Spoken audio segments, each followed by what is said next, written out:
Hey Daniela, what's going on? I had ended because I think it was multiple links that went out, and oh, she can't. You can't hear me yet, Daniela. Can you hear me?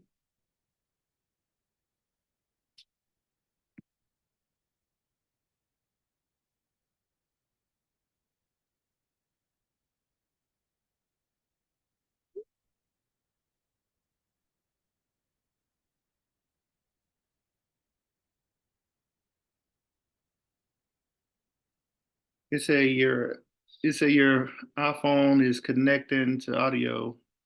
Can I hear you?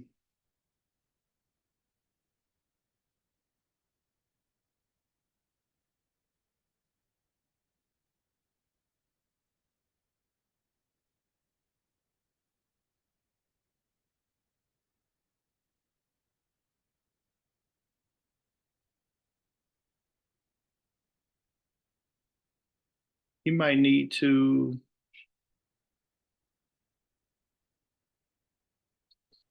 Okay, can you hear me now? Can you hear me now, Daniela? 'Cause I can't hear you. You can't hear me? I hear you now. Good. Oh, hey, good afternoon. Hey, good. Um, good Hey, afternoon. hey everybody. Hey Daniela. Hey there, Yolanda. How you doing? I'm good. How are you? I'm well, and thank you for the birthday gift. Come on, Luna, Yeah, get out of there. you're more than welcome. Thank you. I'm up here babysitting, so this one come jumping in. Did you enjoy your birthday? Oh yes, I really did. Good. Thank you. Okay. All It right. seems like it seems like people are having issues with the link, but since I got you on, Daniela, we could just go over um, some stuff, like just talk about different stuff. Like one of the things I wanted to talk about was like, um, hold on one second. I'm trying to go live on Facebook as well,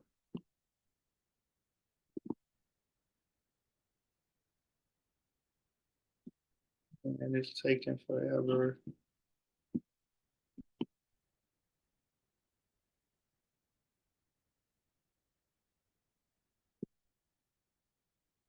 Okay, so one of the things I wanted to talk about was like different type of incomes. Like I don't think people realize how many different type of incomes there are.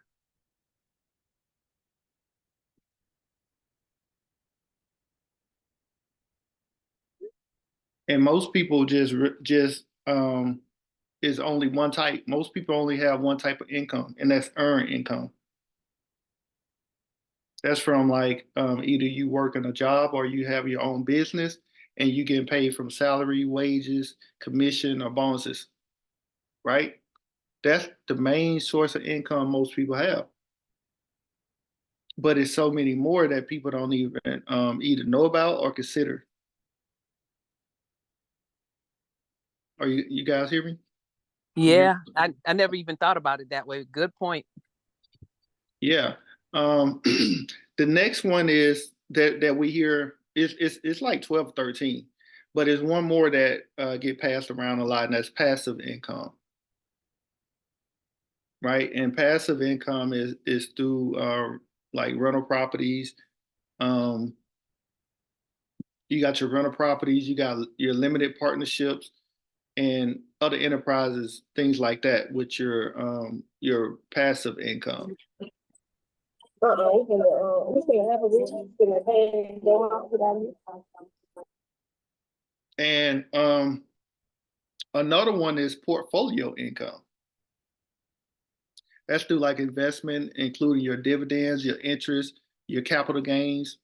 That's called the portfolio income. That's that if you're into stocks and stuff like that. And some of them gonna be the same. You got your business income, which is different varieties of revenue streams depending on your business model. Some of them is really interesting. You got your investment income, we're gonna go back and talk about them, just going over the different ones. You got investment income, that's pretty much the same through financial investment, considered part of portfolio income. Um, the interest from like savings accounts, like if you got like you hear a lot of time like with your broker, they have the escrow account, right? So that would be considered as investment income, actually, because it's a brokerage account, which is your security deposit. When you get your security deposit from your tenant, you got to put it in an escrow account. So that's one of those like dividend from stocks, income, and mutual funds, right? Investment account. You got your rental income, which again from like your rental properties, real estate, or equipment. That's your rental income. Anything that you can rent out. It's just not property, right? It's just not property. It's anything that you rent out. And this one is pretty good. This is your residual income. That is anything from like royalties from a book, movies, music, any ongoing earning from product you created and sold, right? So anything online, when you think about like an online subscription, right? That is residual income. So if you could create something and you can have a membership, if you can get a membership from it and you just keep that money coming every month, that's that residual income. Then you have transfer payments. It's income received without providing any goods or services in returns. So example of that of a transfer payment is normally often from the government. So we got Social Security benefits, we got unemployment benefits, welfare payments, and child support. So those are examples of transfer payments. That's what they call transfer payment, often from the government. And then of course we got capital gains. That's profit. If you into fix and flip, you know what I'm saying, that's gonna be that capital gains. It's profit from a sale of an asset, such as stocks, bonds, or real estate.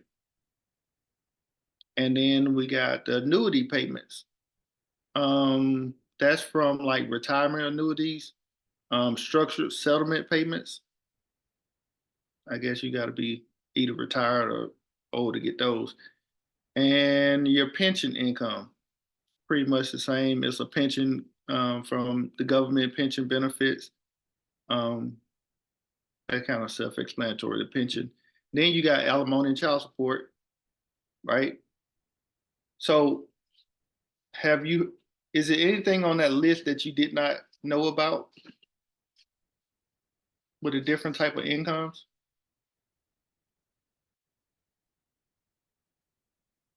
Have we heard of all these different type of income? Or we probably heard about it, but didn't know what it was called?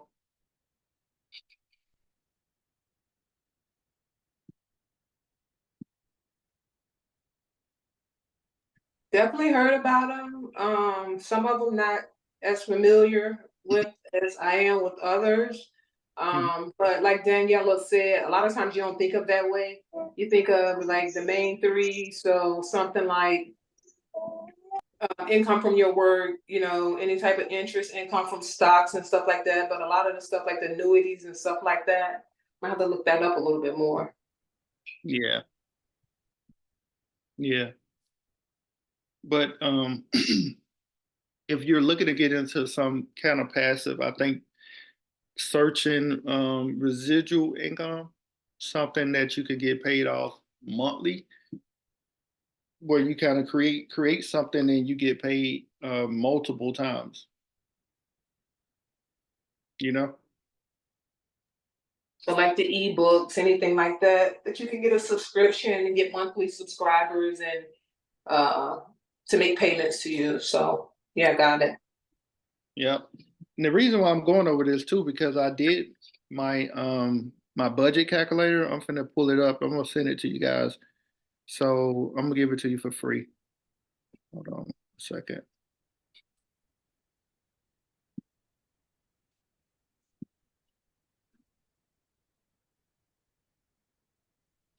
They sell this online, so you just go in. I just put it in the chat, but you go in and you put your income in. You just fill it out the way it's self-explanatory. You go in and you fill it out, and that's why I kind of wanted to go over some of the different types of income, and then we're gonna go over different type of expenses that you have, just life expenses, right? The first one is your rent or your mortgage payments. Then you have your regular payment for housing, whatever you got, your regular payments, right? Insurance, your monthly payment for health, auto, home, or life insurance. Got that. These are just different type of stuff, right? Loan payments. Um, you got regular payments for personal loans, student loan, car loan. These all the things that you would put in this calculator.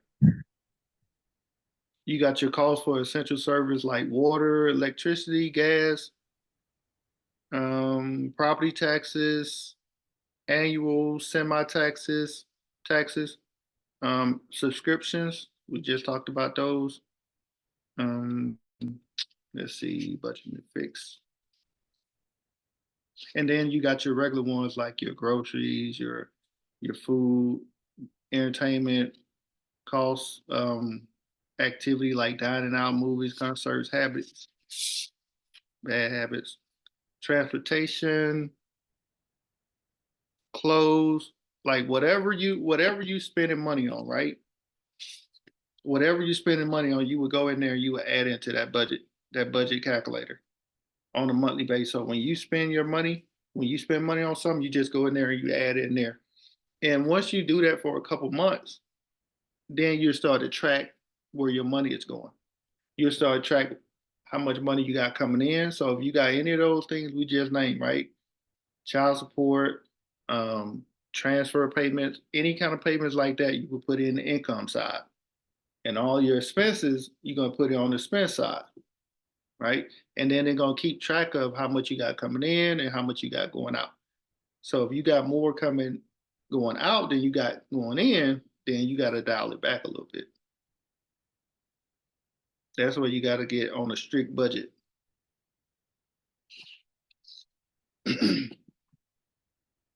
we all need to be on a budget.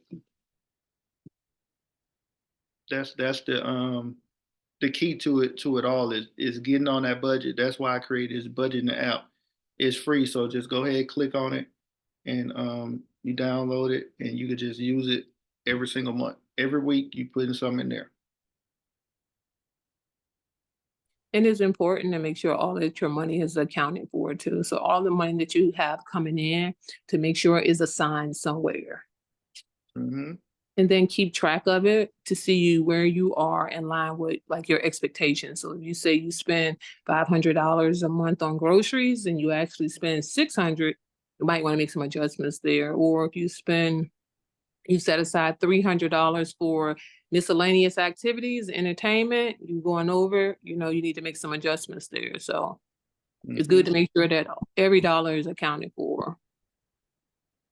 Yeah, so with the budget, the first thing is, right, your income, track your income and your expenses. Then on step 3, that's when it comes to saving and investing. I see sometimes people try to skip a step. They go straight into wanting to invest. And they don't have any money saved, and they not tracking their expenses. They have income coming in, but they don't have they missing the other two. They not tracking the expenses, and they not saving any money. So I think that's the wrong order. Like you need to track your income, track your expenses, then you start saving, and then once you have a nest egg saved up, 3 to 6 months income saved up, then you can look into investing. But if you don't have any money saved up, I'm gonna tell you right now, as soon as you try to invest it, you're gonna be wanting that money back.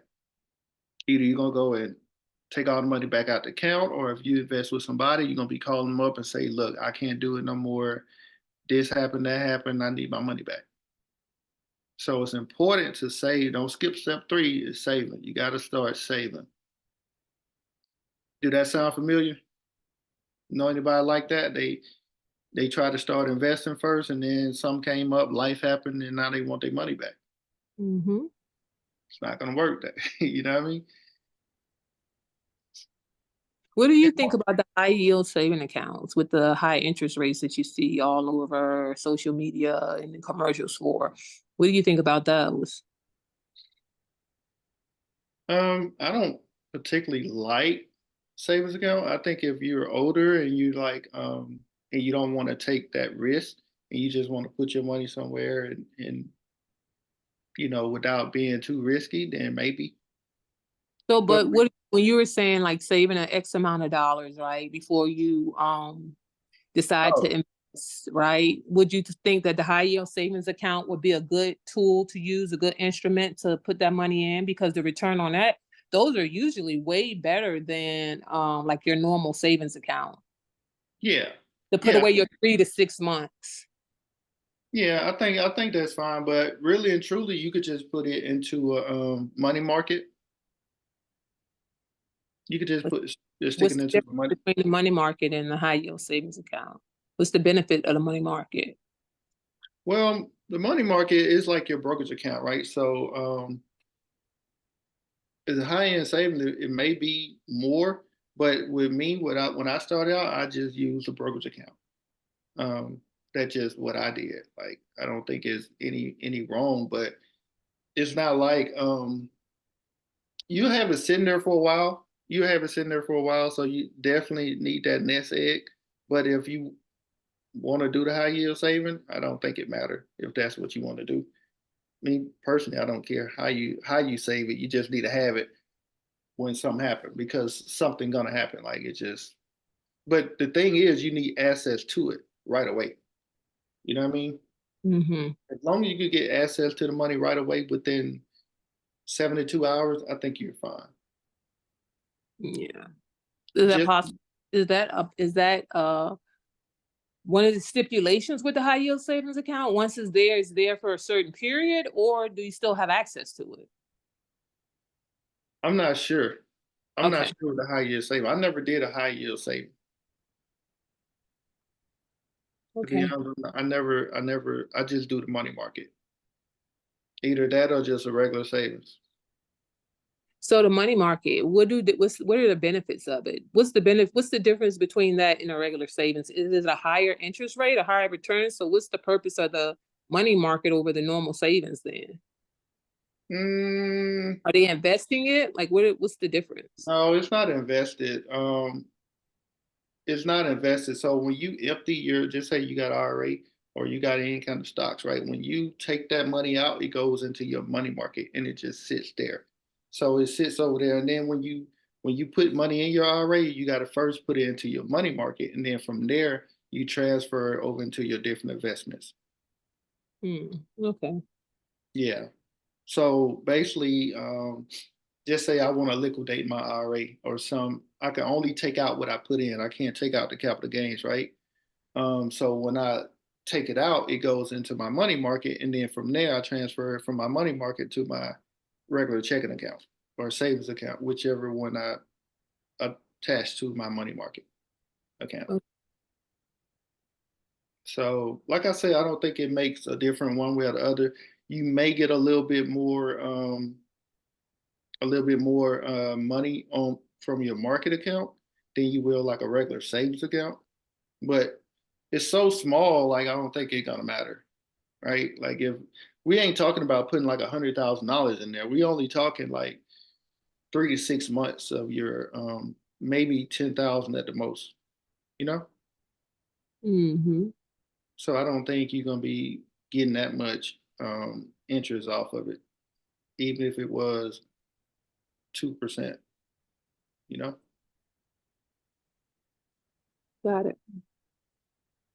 And then I probably would look at if you got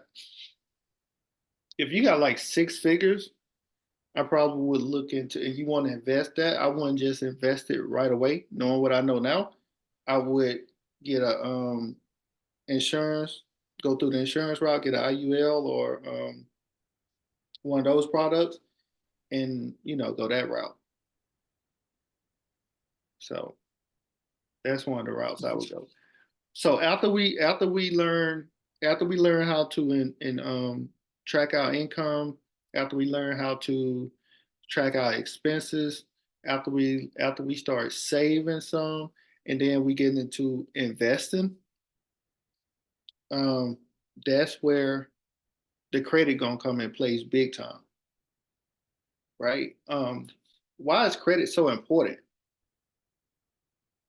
Like I don't think people put it at the up here top tier, like even more important than probably, I mean, it's up there with having a job. Like having good credit is up there with having a good job, because if you got bad credit and you in debt and stuff like that, that is stressful, right? And it determines how people treat you too. So when you go out into the market to buy a house, buy a car, to get a loan, to get anything, your credit determines how people treat you. Mhm. I say like they take total advantage of you when you have a low credit score, right? That you get all these 20% interest rates. Yep. They give you the bare minimum, you pretty much ha- have to result in using your cash. So your credit score is almost as precious as your social security number at this point. Like I've just not just started to realize that, but as I continue to work with you and credit score over 750, trying to get to 800, and it just makes a world of a difference. Being able to refinance, being able to get so many additional lines of credit limit over 6 figures now. And that's once my credit score went up. So your credit score, I mean, refinance my car loans, the whole 9 yards. Your credit score is almost as important as your social security number. Like how you protect that, you need to be trying to protect that credit score. Get business credit and then put all your costs and bills and run all your transactions through that and keep your credit score clean. Keep your personal credit clean. Yeah, it's I don't think people um realize how important it is. Like I mean, it's up there with dating, it's up there with everything. Like it is up there, right?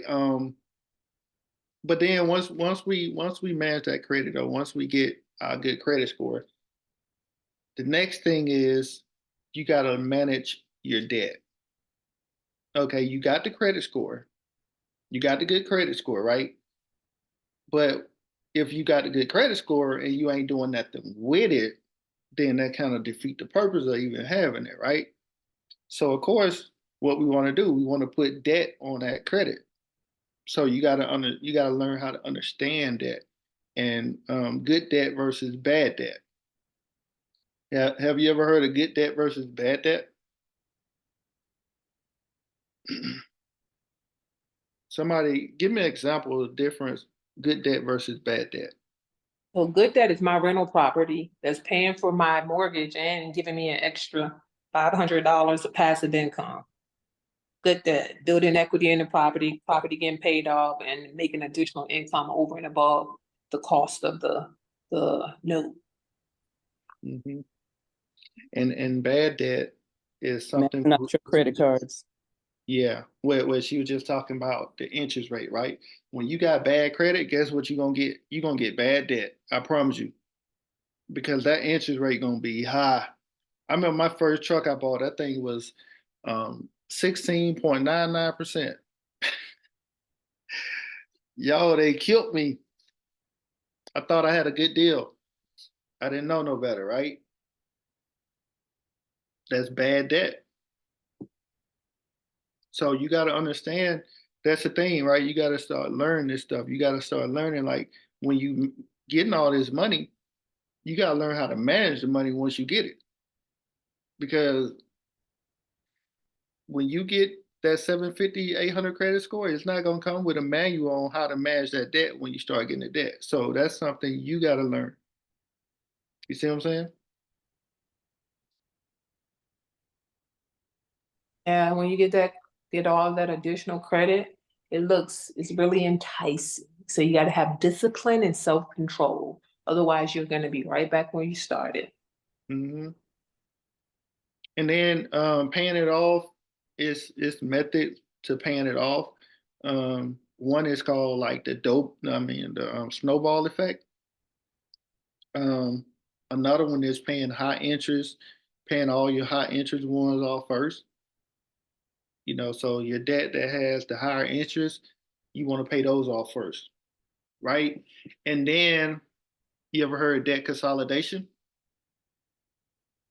All this stuff you're gonna have to learn. You're gonna have to learn how to do all this stuff when you start acquiring the credit, getting the money, using the money for building your wealth. So all this stuff you're gonna have to start learning how to do, right? So debt consolidation basically when people are getting loans, right? You go get a loan at a cheaper interest rate than your credit card, and you pay your credit card back off. So example, I'm gonna give you an example of something like what I do, right? So I could buy a house on a credit card, which I have done. I renovate the house using a credit card, which I have done, and I pay my contractors pretty much with credit, right? However I want to pay them, or if I don't do it myself, which I don't do it myself anymore. I have contractors now, right? So once that happened, I rent my property out, and then I go to the bank. Your property got to be rented, right? So then I go to the bank and I show the bank my lease, where I got the property rented out at, how much I'm getting for it, all of that, right? And so now they give me they do a refinance on it. So then I'll be able to pull it out, 6 figures or whatever. And once I pull that money out, now I have a loan, right? Here's the key. Like the next thing I'm gonna skip that. The next thing from your credit and using the budget is taxes. Like you got to learn how to save on your taxes. So I'm gonna go back. Remember that taxes, right?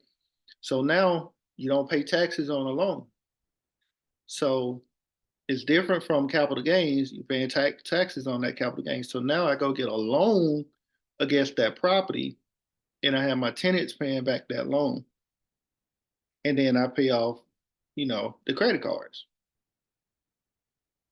So instead of me going and doing like a debt consolidation loan, I go and do a refinance on my property, and I pay it back, and then I get to keep the difference from what the tenant paying and the mortgage. Matter of fact, when you do your refinance, the bank gonna pay off your debt because they not gonna do if it shows up on your credit report. They not gonna give you a check for $100,000 if you got 50,000 showing in debt. They're gonna pay your 50 off, and then they're gonna give you the other 50. That's how that typically works. So you got to understand how to get rid of the debt in kind of like a short period of time, right? Once you start getting the debt, you need to be able to do something to eliminate that debt, whereas you have somebody else paying for it. Do that make sense?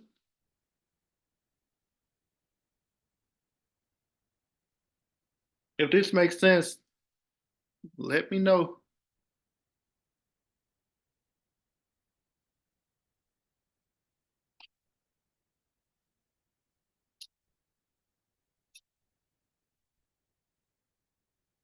Not making sense to nobody? Yes, you're making sense. I do have a question Go ahead. for Yolanda. Okay. Yolanda, why were you interested in high risk investment? I was just asking because I see it all over social media, like 9% interest, and normally it's like 0.45%. You probably get 80 cents on a return on your money just sitting there. But with a high interest, if you got $10,000 sitting there and you can make almost 10%, then at least you're making $100 here, $100 there versus $2, and if you're going to have that money set aside for 6 months of expenses anyway, why not make a couple of $100? Are you're not referring to stocks, are you? No, like the high interest savings accounts, like maybe Federal has one. I want to say it was like 7 or 8 Oh. 8 some odd percent. Okay. Okay. I was just trying to verify if it was stock. But I think if you're gonna do it, that was the only opinion I had, but I was just kind of curious. Yeah, well, what are your thoughts? I saw that you put it in there over 50 and that's high risk. What are your thoughts on it? No, normally when someone does high yields, it's like, let's say you didn't have a 401k, you didn't have a retirement plan saved, you want to go into high risk so you can catch up. See, the other people, they go slow and steady and they get their money slow and steady.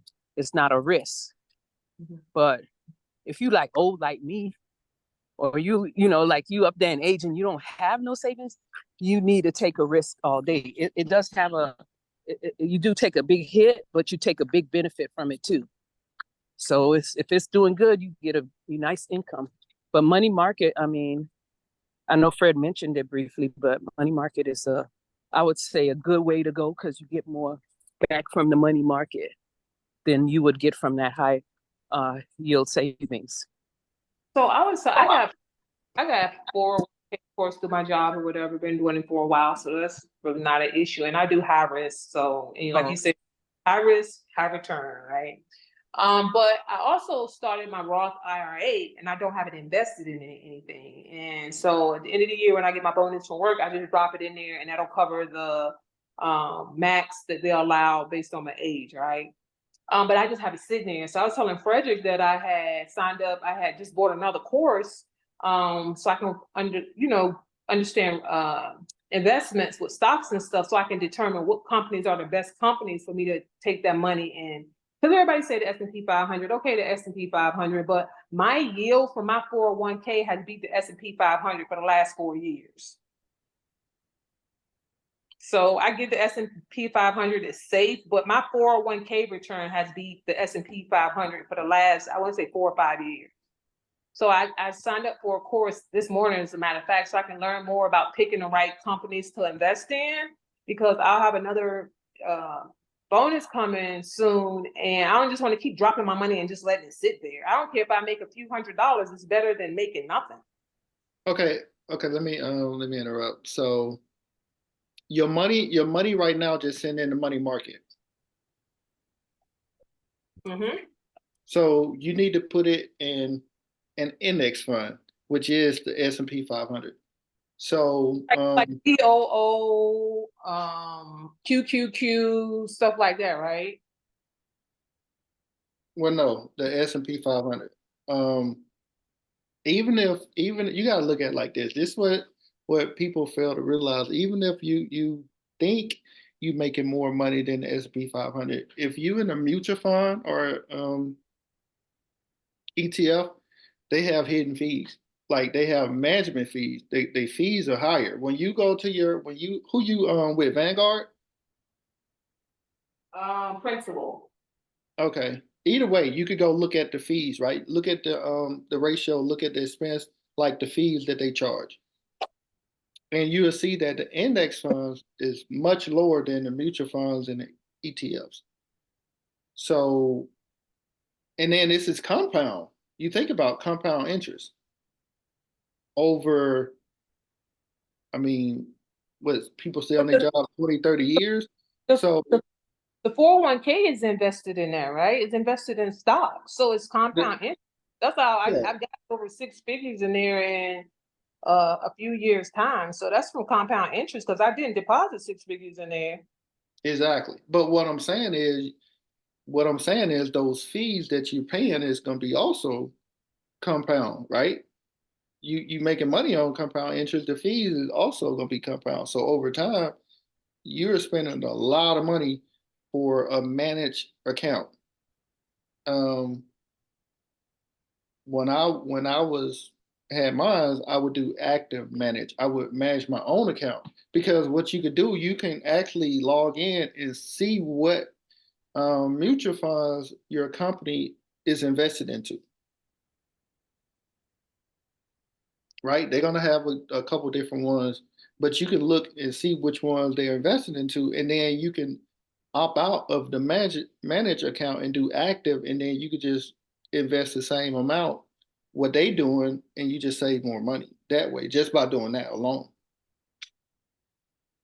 All right, I'm gonna look at the fees and see. But to be honest with you, if you got it just sitting there in your money market, I would definitely just put, me personally, I would just put it all in the S&P 500.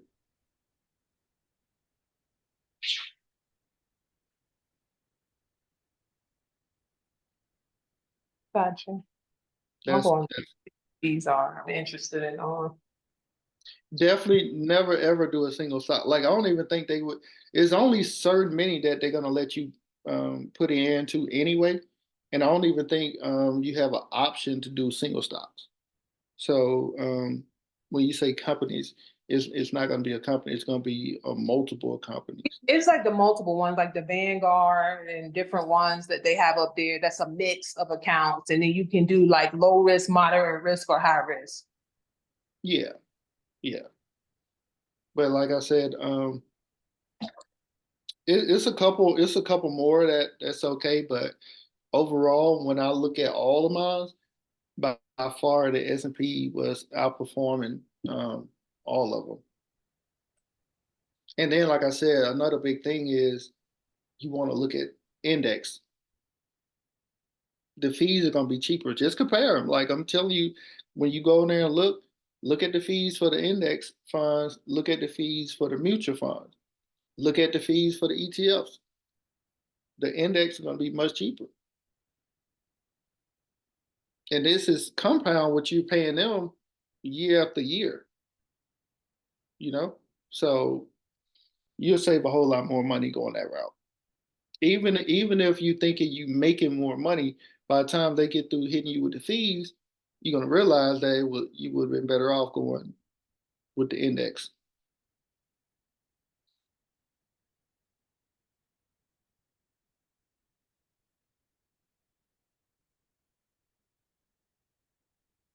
I thought you had put it into a index fund. I didn't know you just had it sitting there doing nothing. I thought you had put it into when I had you set it up, I thought you had set it up and put it into the S&P 500.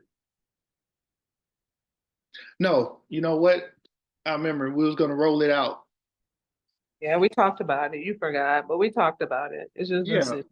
yeah, you got to roll it out of that into the different IRA to do the investing. Yeah, we'll talk about it. But yeah, you got to roll it out of that.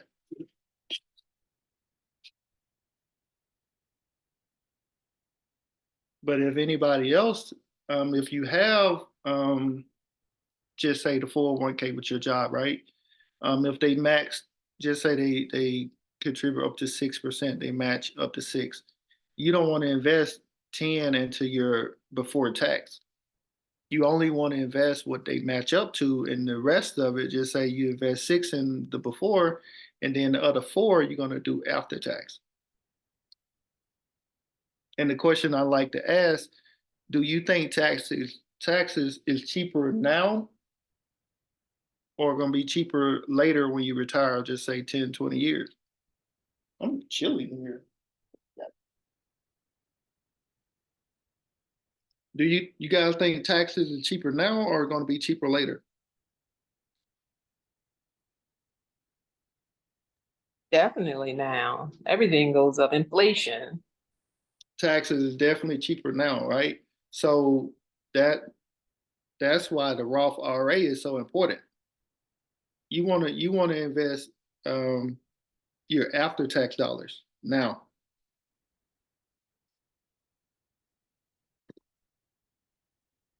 You want to invest after tax dollars as much as you can, even if you're doing it with the job, right? So I would say stop it if you're doing 10% at your job. I would say stop at 6, whatever they match, and then put the rest into your own IRA, your IRA, a Roth IRA.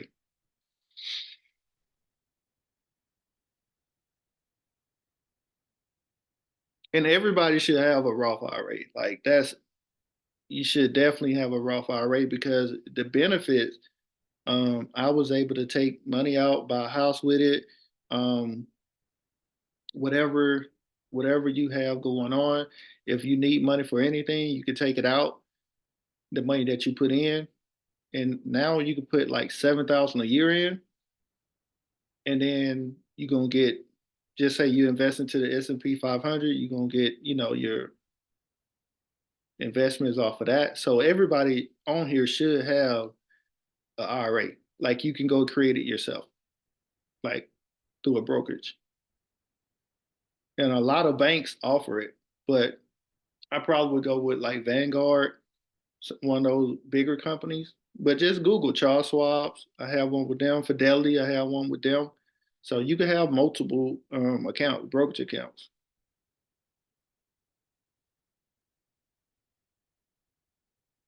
So, okay, I got a question about that. So if you can have multiple, are you have multiple for multiple reasons or multiple for the IRA? Because regardless if you have multiple or not, you can only invest X amount between Yeah. at five, you can only invest whatever that 7,000 or $6,500 limit is based on your age. Well, from what I've been hearing is that the whole digital thing with the digital currency, if you have your money in a bank, it's high risk. So you want to have your money in a money market. So keeping your money at a bank is high risk. So you're going to want a brokerage account. I prefer having my money in a brokerage account than a bank. Um, if anybody garnishes your wages or anything like that, they can't touch your retirement. They can't touch that account.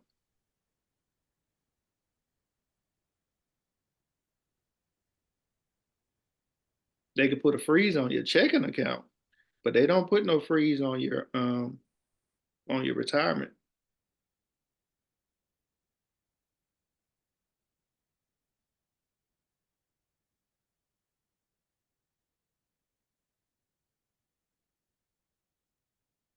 But from what I'm seeing with the digital currency thing with the banks, I don't know, it's interesting. So I'm just like, I already had the account set up anyway with Charles Schwab and Fidelity. I think those are the two that they're saying that are really safe, the Charles Schwab and the Fidelity.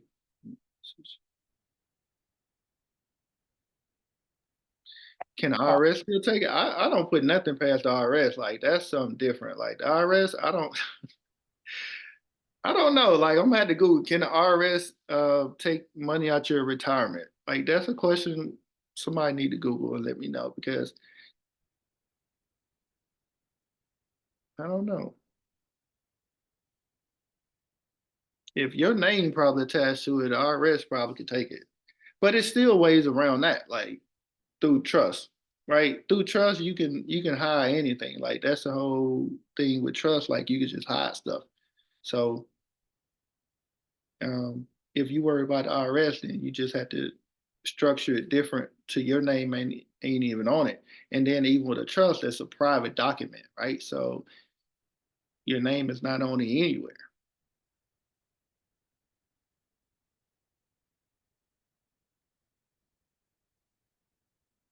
Trust me, these people like Donald Trumps and all them, like they know how to hide money, and so you just learn from them, right? You learn from what they're doing, how they doing it, and then you just start implementing it. That's how it really happens. Like you have this how it really happens, right? So you got the nine-figure earner, the six figures, right? So you got six-figure earners learn from the seven-figure earners, the seven-figure earners learning from the eight figures, and the eight figures learning from the nine figures, and then it just on up like that, right?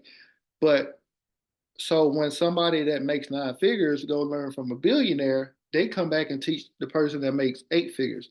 The person that make eight figures teaching the person that make seven and six figures. So it just trigger downs like that. So you got to be. That's why it's so important to have a mentor that's learning from the people that making eight nine figures, and then you learning what the people that make billions of dollars how they are structuring their company and what they're doing, how they making money. That makes a lot of sense. That breakdown. It Yeah, makes that's exactly how it works. And a person that makes $1 billion,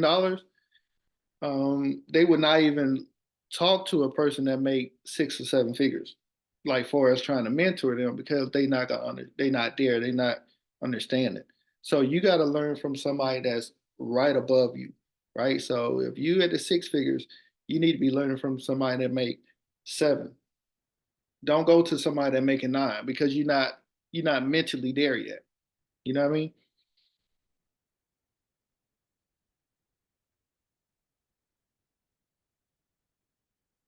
And is really a mindset. Like the whole thing, making money, is really based off of your mindset and who you surround yourself around. Because the people that you're surrounding yourself around is going to be like, their outcome is going to be your outcome. It's going to become your outcome if you hang around them long enough. That's why it's important. You always hear like, who you surrounding yourself around, who are you learning from.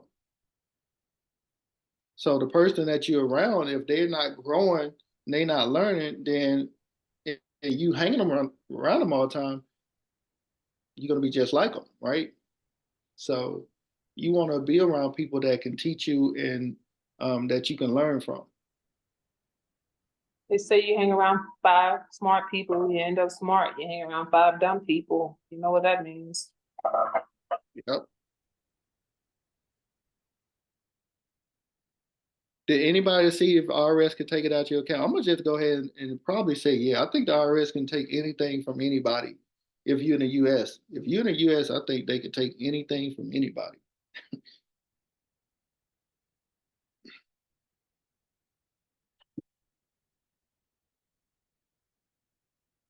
So it's like the people I see that comes on that tap in regularly, right? Um, Apparently they get value. They get value because you keep coming back, and that's how you learn. Um, and I learned from people that's making 8 figures. The people I'm learning from making eight figures, and the people that they're learning from are making 9 figures. And the people that they're learning from are making billions, like literally.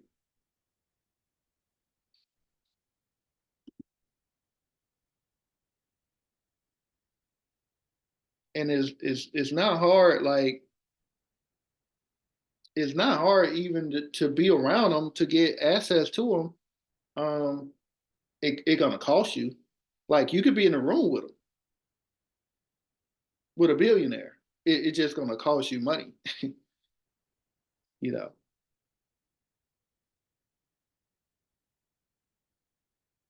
You could be like these people. Like at first, it was like, and some of you probably could witness. I'd be like, man, one day I'm gonna do this, do that, whatever, whatever.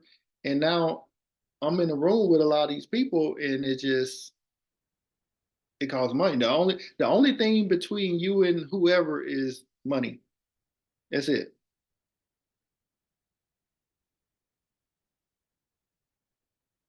Because a lot of these people, they will teach you, they will mentor you.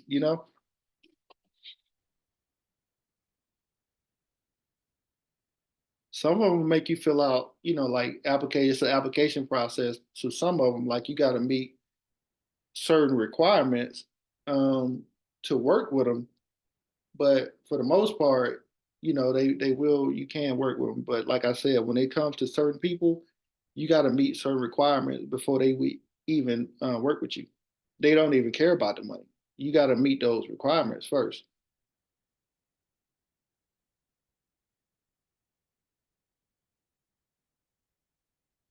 Yeah. Okay. So the IRS, yeah, the IRS can, yeah, they could take anything. I'm gonna just, yeah.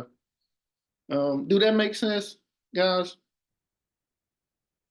When I said the whole breakdown of it, who you learn from? Absolutely. And some of those folks that the higher you go up, even if you offer them the money, they won't, and you're not ready, they won't accept you because, I listen to a lot of different folks, as you know, and one recently was saying that the people who invest the least want the most, right? And then when you go in and you invest and you take these courses and you're not ready for the next level, then when you don't reach the next level, you try to blame whoever the mentor was. And it's not that. It's oftentimes you didn't come prepared or you didn't follow through. Yeah. And they'll tell you too, like the people, the high earners, like even though they paying for the mentor, they got a whole team in place. Like you can't even, if you don't have a team, they won't even work with you. That's how serious it is. Like if you just by yourself, if you don't have a whole team with so many employees and making a certain amount per year, they won't even take you.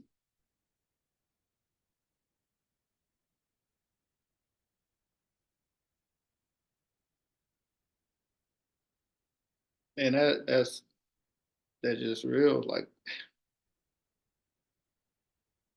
and even when it comes to a lower level, like what I'm doing now, right? I know people that probably not even where I'm at, and they won't even take somebody under a 700 credit score. If you got under a 700 credit score, they don't even work with you.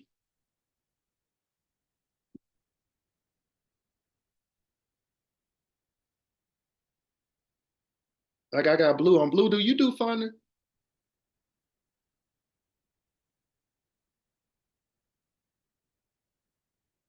Hey, my bad. What's going on, Frederick? Thank you for putting this together. I appreciate it. Okay. And thanks for sending out the text that it's not too late. That was super helpful for me to be able to come on here and let me see, where's my how do you turn the camera on? I'm not used to the Zoom joint. All right. So it's like I was saying, it's good to be able to come on here and know that it wasn't too late. So I appreciate that text. No problem. And what was your question? Because I Do didn't you catch like the first do you questions. do funding? Do I do partnering? Funding. Do you help people get? Oh, funding. Yeah. I advise. I like consult and tell them where to go and what to do and things like that. But I don't Um, like charge for it as a standalone service. what's your do you have a minimum credit score that you work with people, or you work with anybody?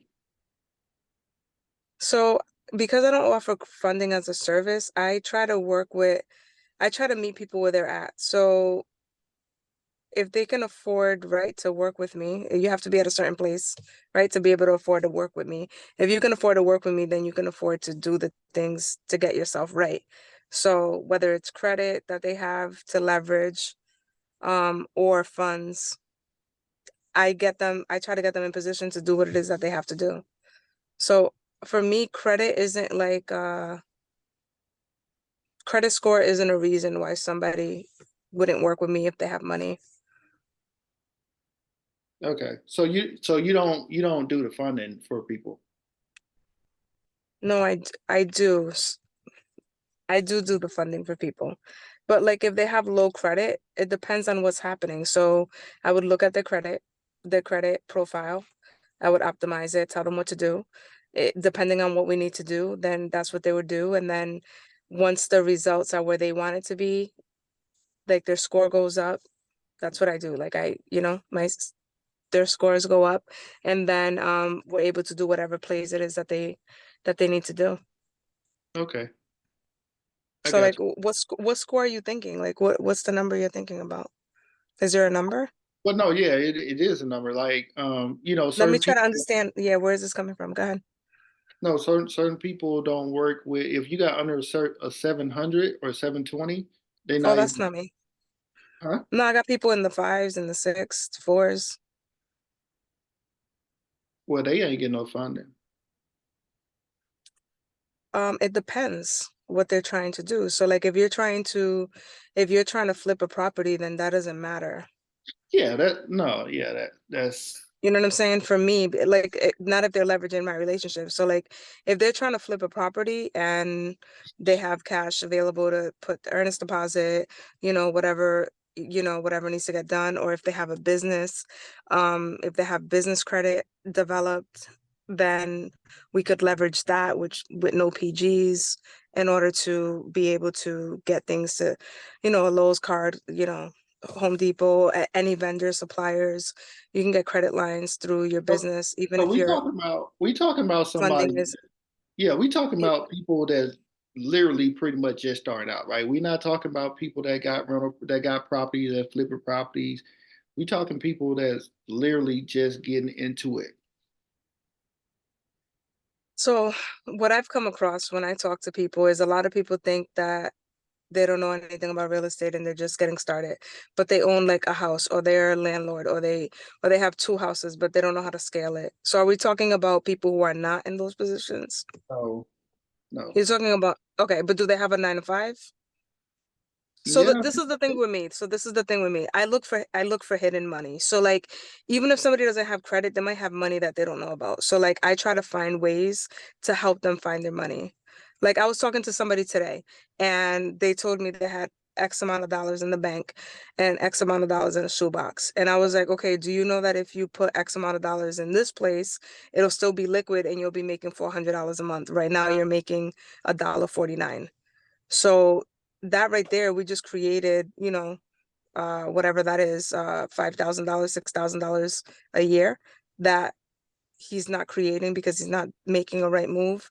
So that's like one thing. Like other thing that people don't know about, like if they have a job and they have a 401k, then what I have them do is check and see how much they have on it, and they're able to transfer that into a self-directed IRA, which is a checkbook account, and they're able to actually utilize that only towards real estate, but it has to be set up a certain way.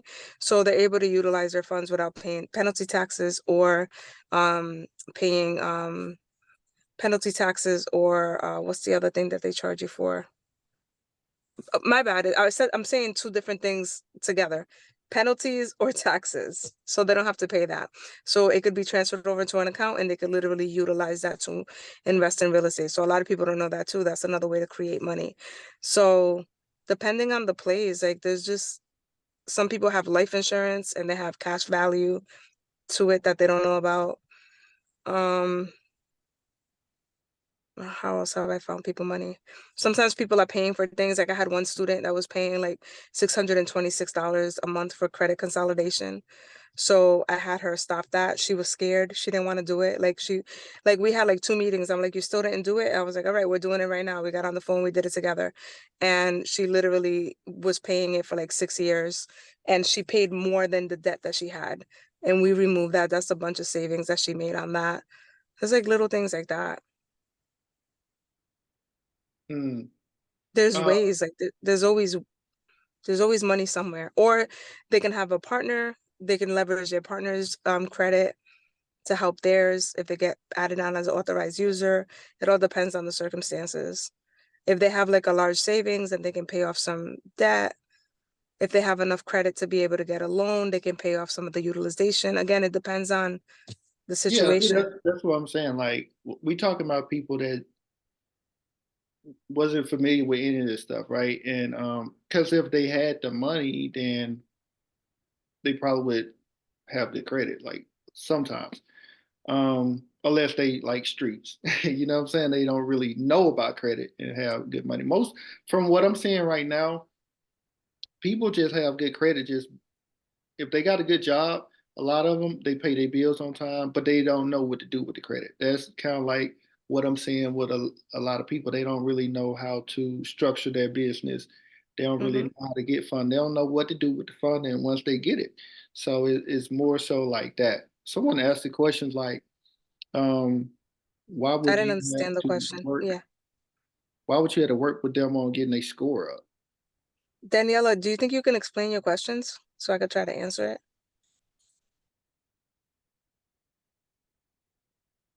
Just curious why she had to work with them to get No, their. you mentioned during that first piece of your statement where it depends on the the situation. If they don't have a score, and you'll work on with them to get it up. You said that like in the beginning of that piece. So I'm looking at it as there is a target point more like a certain score you need to be at for you to work with them to get it up. That was my question. So when you say that, No, is there actual score you need to be at since you have to work with them to get it up?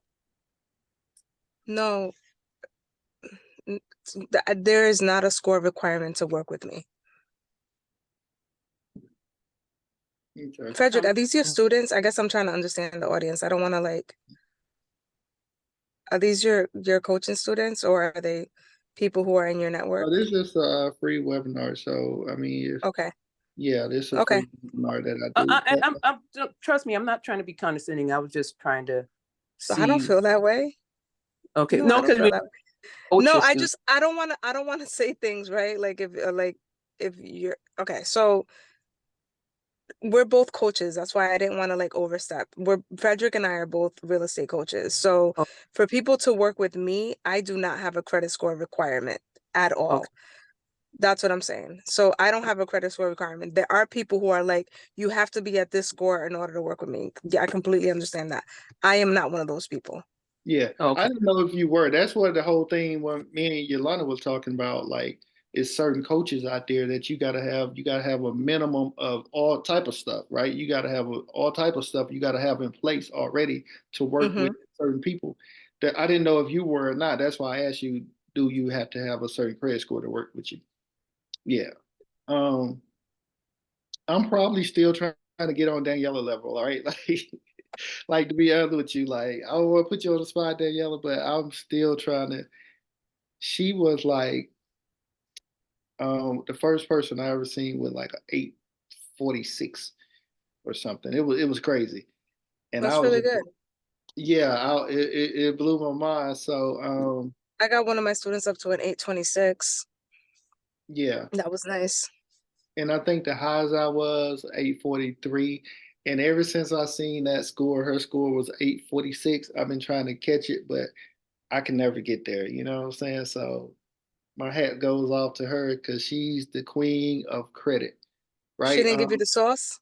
Yeah, she gave me a lot. Like she was actually my first mentor and didn't even know it because I was Oh, called. that's so.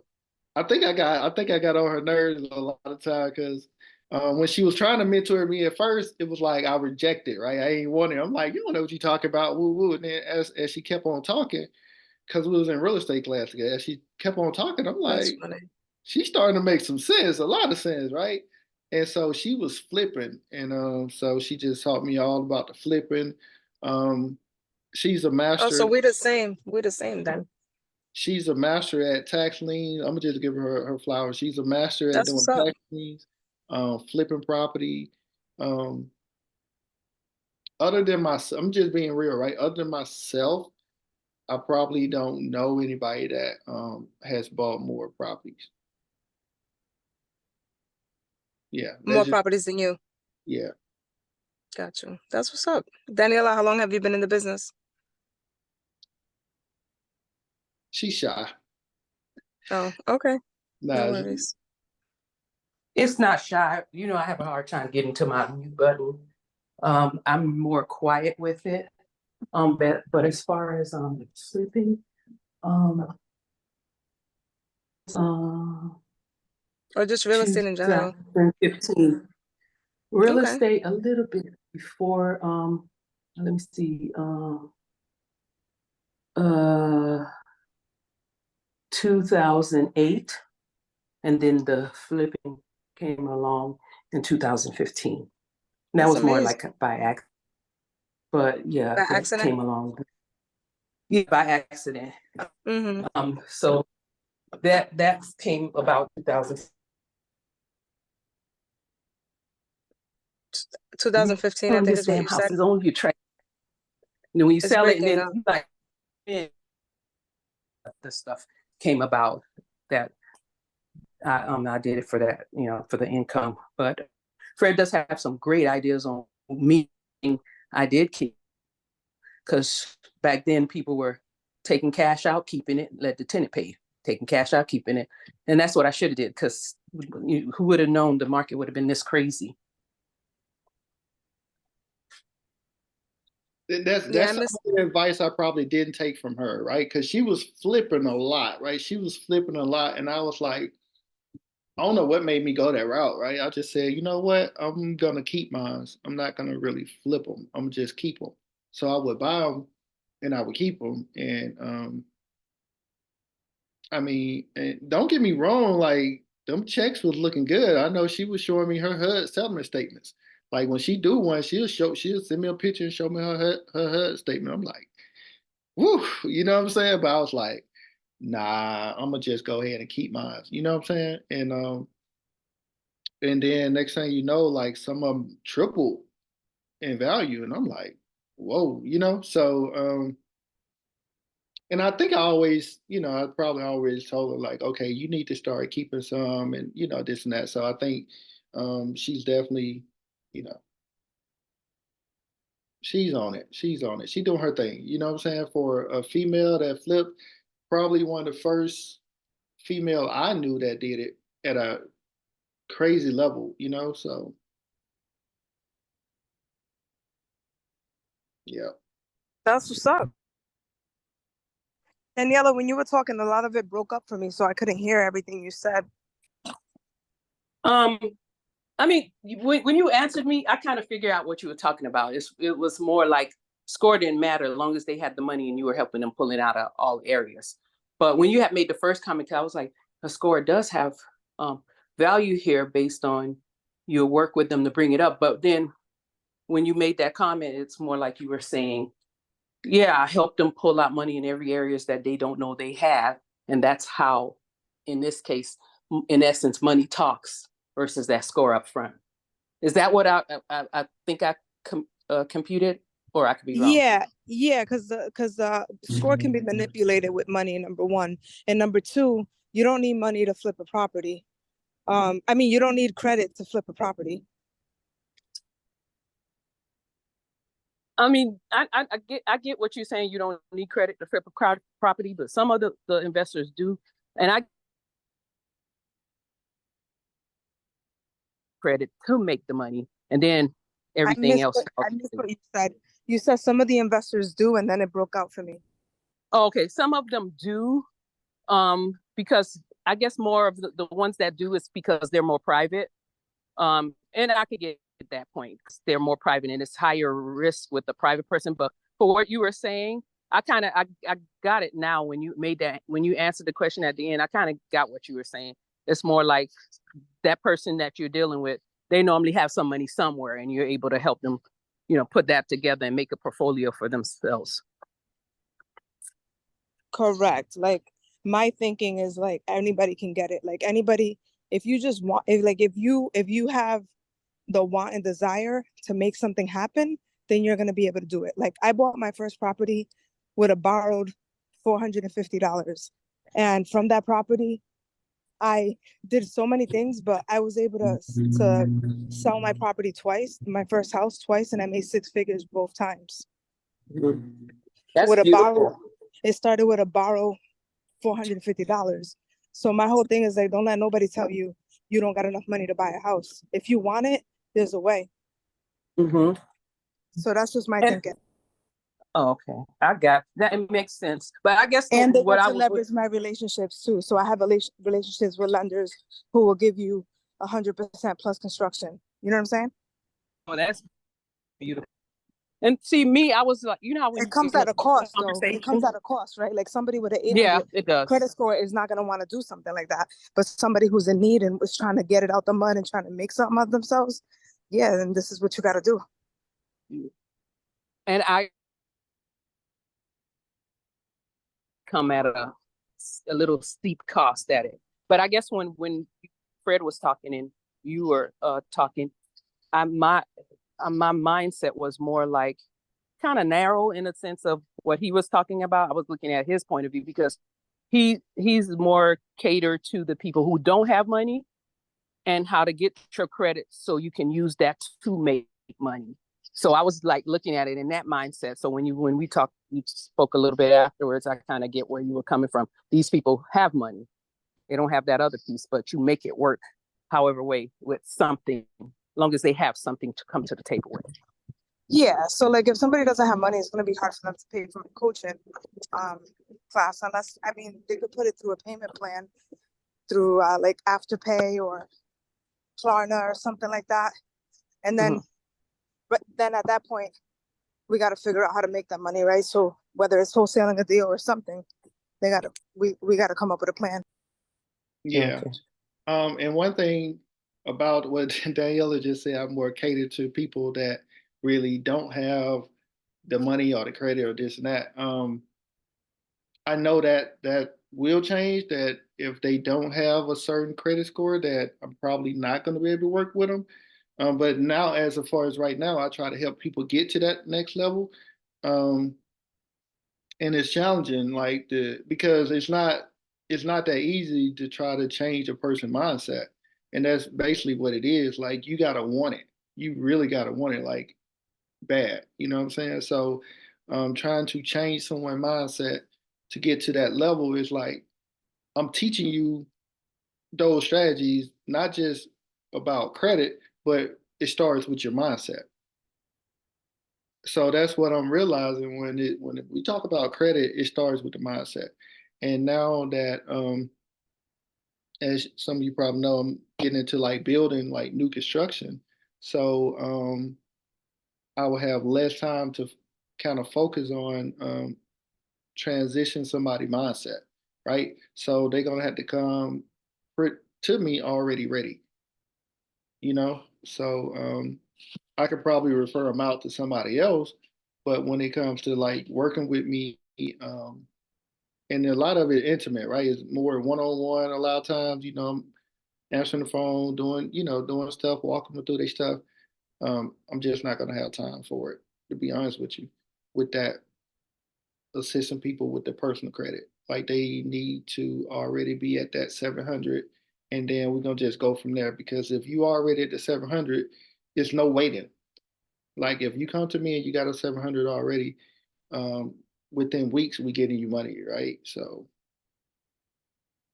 that's kind of like where I'm at with it, to be honest. That makes sense. Yeah,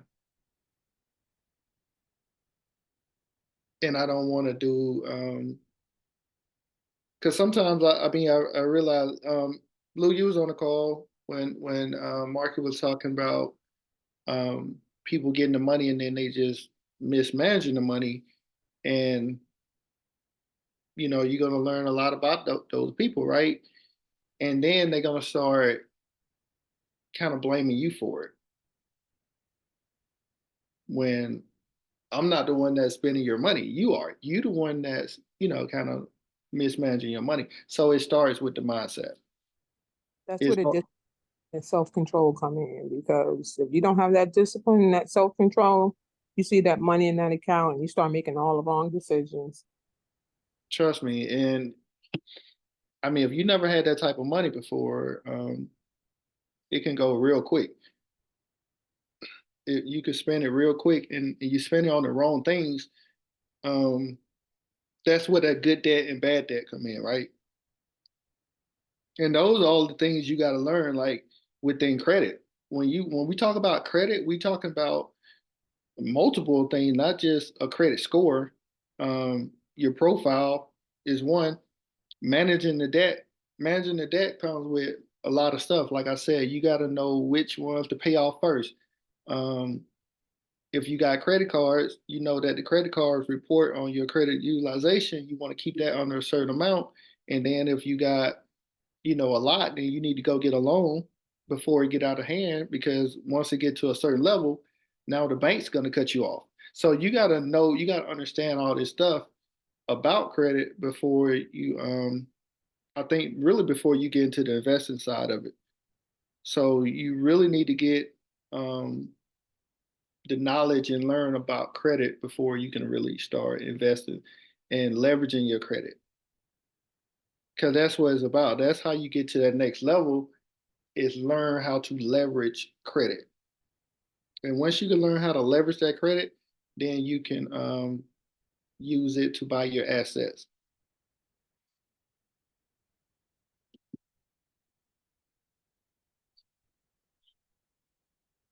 Yep. Fred, I wanted to add a little thing just to piggyback what you said. Not not exactly what you said, but basically what similar to what you said. I asked 5 people this week if you have equity in your home and you have some credit cards that you can't handle. One, would you take out the equity in your home and pay it, knowing that there's a possibility you're going to use your credit cards? Or 2, don't take the home equity out of the home and just manage your credit card the best way you know how, because the likelihood you'll use it again. Which one you'll do? I only had one person that told me that I'll just go ahead and keep paying my credit card. No, I won't take the money out of my home. I'll just keep paying my credit card because they're disciplined. You get what I'm saying? Mhm. Because some people they'll take the money out of their home and they'll use it on their credit card, and they'll keep on they'll put themselves back into debt. You get what I mean?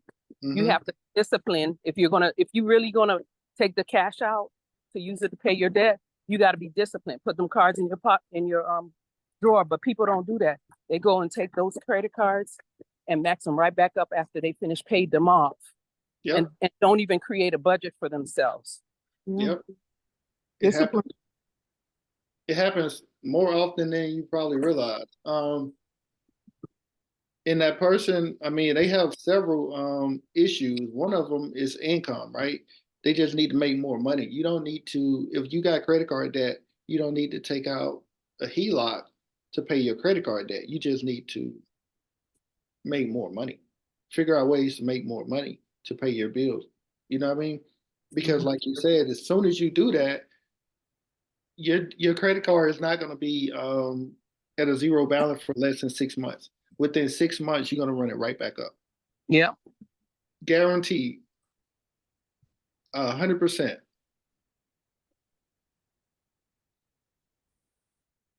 Off the topic, I'm over here pulling out. I'm sorry. I just wanted to share. I'm over here pulling the garbage out because garbage day.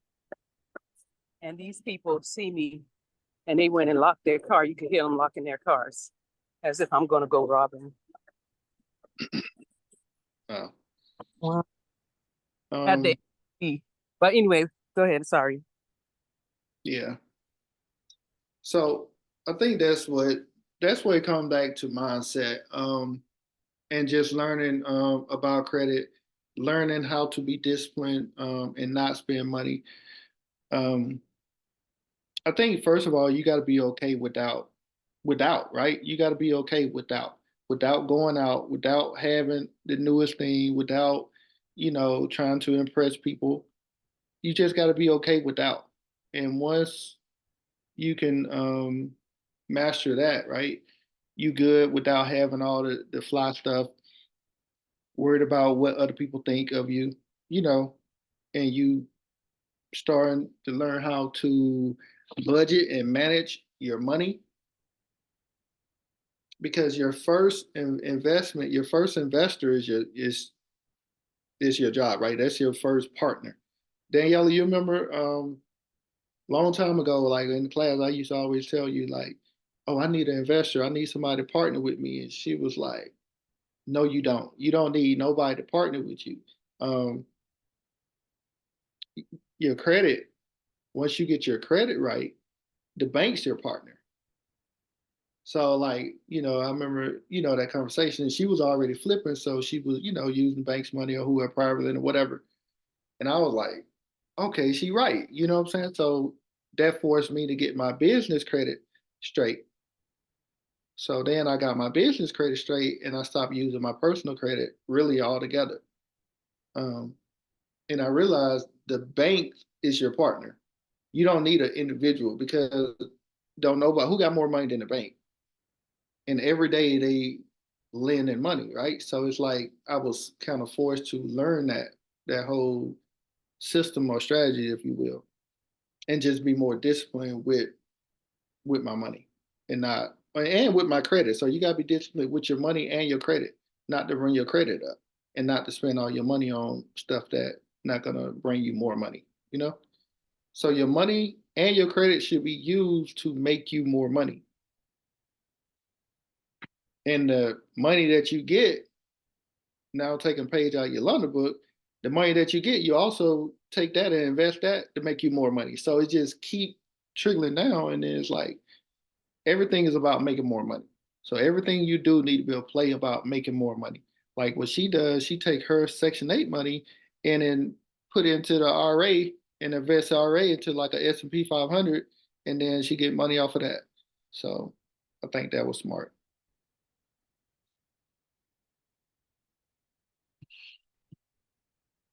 Yep. So do we have any questions about any of that? Because that was a lot.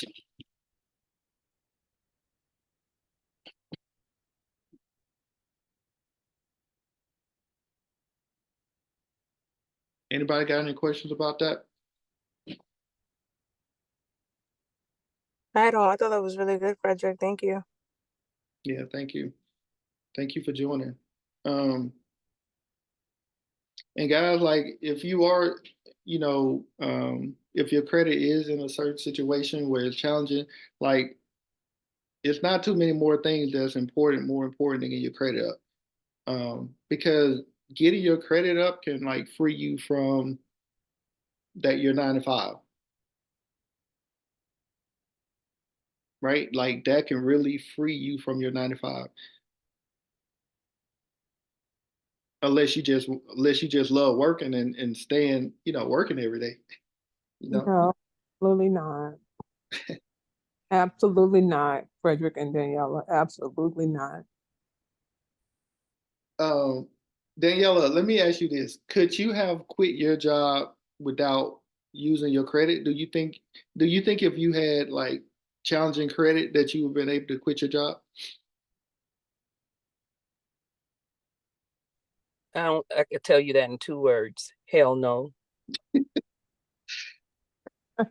And when the time I quit and I took that class. Remember, I was at the bank with you on my phone taking money off my credit card so I could use that for my closing costs. Remember that? You remember that at Yeah, Wells Fargo? And then I had to go to another a bank and take some money off my credit card to pay. No, I would never.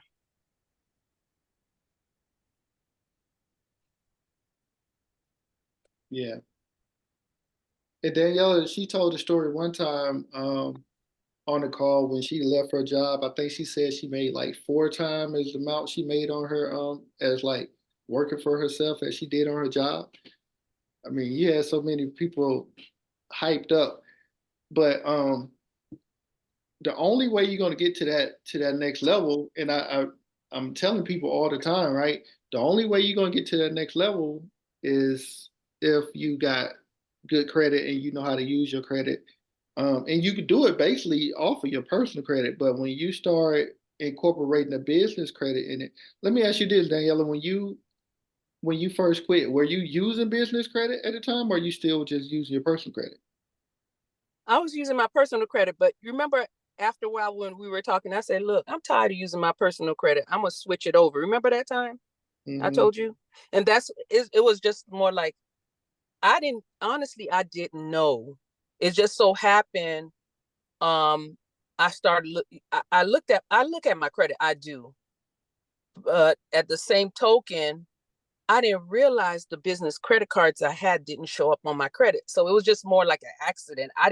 I'm like savvy with credit when it was mine because this is something I've been playing with since I was young.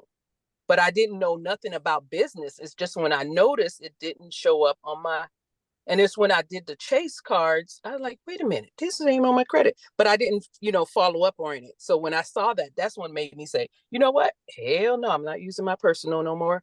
I'm going to flip it all to that side. So I started to open more cards on that side so I could put everything on that side. So that's how that happened. Yeah, I could have educated myself on it. It wasn't. It wasn't an education process. It was more like an accident. Mm, yeah. I think mine was too. Like I was just getting them. Like I was just excited about getting business credit, right? I was just like, oh man, I'm getting business credit. Like, and then I started realizing, same like you, I started realizing, I'm like, wait a second, like, and now because I'm deeper into it, it's like you could have multiple, you can have 10 businesses. So it's like this. Once you max out one business, start another one. Mm-hmm. You know what I'm saying? Because your business have a score as well. And then Mm-hmm. you got a lot of stuff on it. You got a lot of inquiries. They have inquiries just the same as personal. You have your debt, you have a high DTI on your business, which you're gonna lower your score. But then your personal still good. So I'm giving y'all some game right now. I don't know if y'all picking up what I'm putting down. You just gonna create another LLC. And that's why I tell my students, like, we're gonna have multiple LLCs because we're gonna have 300,000 on this one, 300 on this one, 300 on that one, and you could just run them up. Of course, we got I people have a paying. question. Go ahead. What do you do if somebody is afraid of running up their business credit? Then I mean, I can't do anything. I can't make them do it. You feel me? Like that's a decision you got to make. If you take risks, right? But all risk is calculated risk. I'm not just saying just go out here and run up your business credit, throwing stuff against the wall and see if it stick. Like what I teach people is stuff I do that makes me money. So I'm not teaching them some I don't do. You feel me? So we're not just trying stuff and see if it works. That's not what I'm doing. So the stuff No, I for sure. teach, yeah, the stuff I do, it works. Like Yolanda tell you, what she says she doing with her passive income, right? And that's just one of them, and now we're gonna get a couple more of them, and it's gonna snowball. Like I promise you, in the next 5 years, the one she got that fifth year, 5 years ago, is she gonna be making, like some nice little money on that. You know what I mean? Nice, not little money, but nice money on it. And So and I want to add to that, Frederick. This is Yolanda again. To respond to her question, just my 2 cents worth is educating people, because when people start to understand and a light bulb comes on, I get to be in the midst of Frederick and Daniela, and I try to as often as I can be, and I've learned so much from them, right? So it opened my eyes, and that removes the fear. Education, knowledge, good support systems, mentorship will make the difference. It makes it so much easier What is because it that you people, think they need to understand or learn? how it works, like Frederick said, make sure that it's calculated, have a plan for it, for your money, um, have some type of plan of how you're going to pay the money back, right? So when you're using that business credit, use the business credit on assets that's going to give you a return that can pay that whatever that loan is off, right? Make those payments. Don't just go out buying things, right? And having like, we were on another call recently and someone was saying, okay, I can get my business credit and I can charge 10,000 on a business credit, and then I can just keep my money and just pay the money back that I'm making from my business and just pay it back over, in increments, right? And that's fine and good if you discipline to pay it back in increments. But if not, then you're just repeating the cycle that you just came out of. yep. So having a plan for the money, right? You need to know what you plan on doing with that money and how you're going to pay the money back, because it's not free money. The money has to be paid back. And I look at Frederick and Daniela because we are all in the same class, me, Daniela, and Frederick, and they have both passed me by leaps and bounds. So to be in their midst and to hear them have the conversations and to see what they do and to hear what they do, like two of my favorite people. I will pay for the mentorship over and over again because I am getting more than the return for my money. Two of my favorite people. My credit lines have increased. My credit scores have increased. Got a property, working on getting another property. At some point, I want to flip 1 or 2 properties. And all of this has come in the last several months with me becoming more and more engaged with the two of them. That's beautiful. I appreciate that compliment, Yolanda. That means a lot. You know how I feel about you, Daniela. Thank you. But you gonna get there, stay in there. I do have one question. Who said that they're afraid to use their business credit? Who said that? Somebody afraid to use their business credit or something. I asked, what do you do if somebody's afraid to use it? Like they're worried about the interest rate and stuff like that. Oh, shoot, I wouldn't care. I'm just being honest with you. I would max out a business credit if you ask me if I had to, because I mean, as long as that person out, people are scary, and that's the problem with a lot of us. We're scared to take risks. We want to hold on, hold on, hold on. But if you go, let's say if you did what Fred said, and then you open another business account, when they pull your credit, they're gonna pull it up against that other business account, and you can actually just open you a business account. Like I set this my friend up. I went to her house, went on the Georgia site. We put that business in, and then she went to Chase and applied for a credit card, and they gave it to her. They gave her two, in fact. I mean, one was 5, and the other one, I think it was 7,000. But they gave it to her like she didn't have that business for like more than 60 days. So when they go pull your credit again against that business, of course your credit is going to be the one leveraging it, and they're going to pull it against that business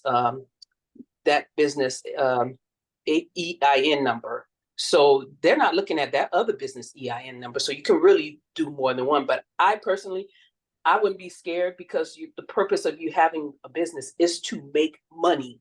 If your mindset is not to take that money to make money, then you have no business being in business. That's how I look. If it don't make money, it don't make sense. So that's just somebody who's scared to make business, do business. But why be in business if you're not going to take risks? That's how I look at it. But I digress. I mean, that's just my point of view. Daniela, would you share how many units you own or how many properties? Like, would you share any of your numbers? Oh, I could say this. I have more than 5 that I kept. That's what Frederick said. He tried to pull that one on me earlier. That I kept. You get what I'm saying? Wish I wasn't scared of COVID. Because COVID did get a lot of people scared, and people were pulling out and trying to hold on to their money to ride the waves. And I was one of those people, selling stuff for peanuts. I was scared to, because I'm self-employed. I quit my job, and this is what I do for a living. And to be in a situation where I don't know how long this is going to last, I was scared. But at the same time, I wasn't stupid to let everything go.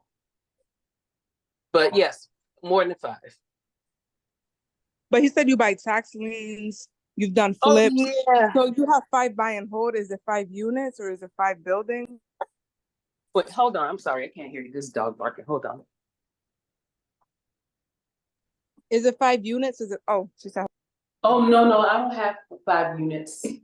I mean, I don't have 5 units. And at one point, I did have one 8-unit. It was an apartment, but I was so young, and a lot of it was my mistake. I was 22, and Okay. it was disastrous. I believe it. Being young with real estate. It was more like people took advantage of me, and I kind of gave it away for pain. How about tax liens? Like, how many of those have you done? Flips? You talking about flips, right? I said tax liens, but you can tell me flips. Oh, tax liens? Most of them, they bought them back. Most of them bought them back.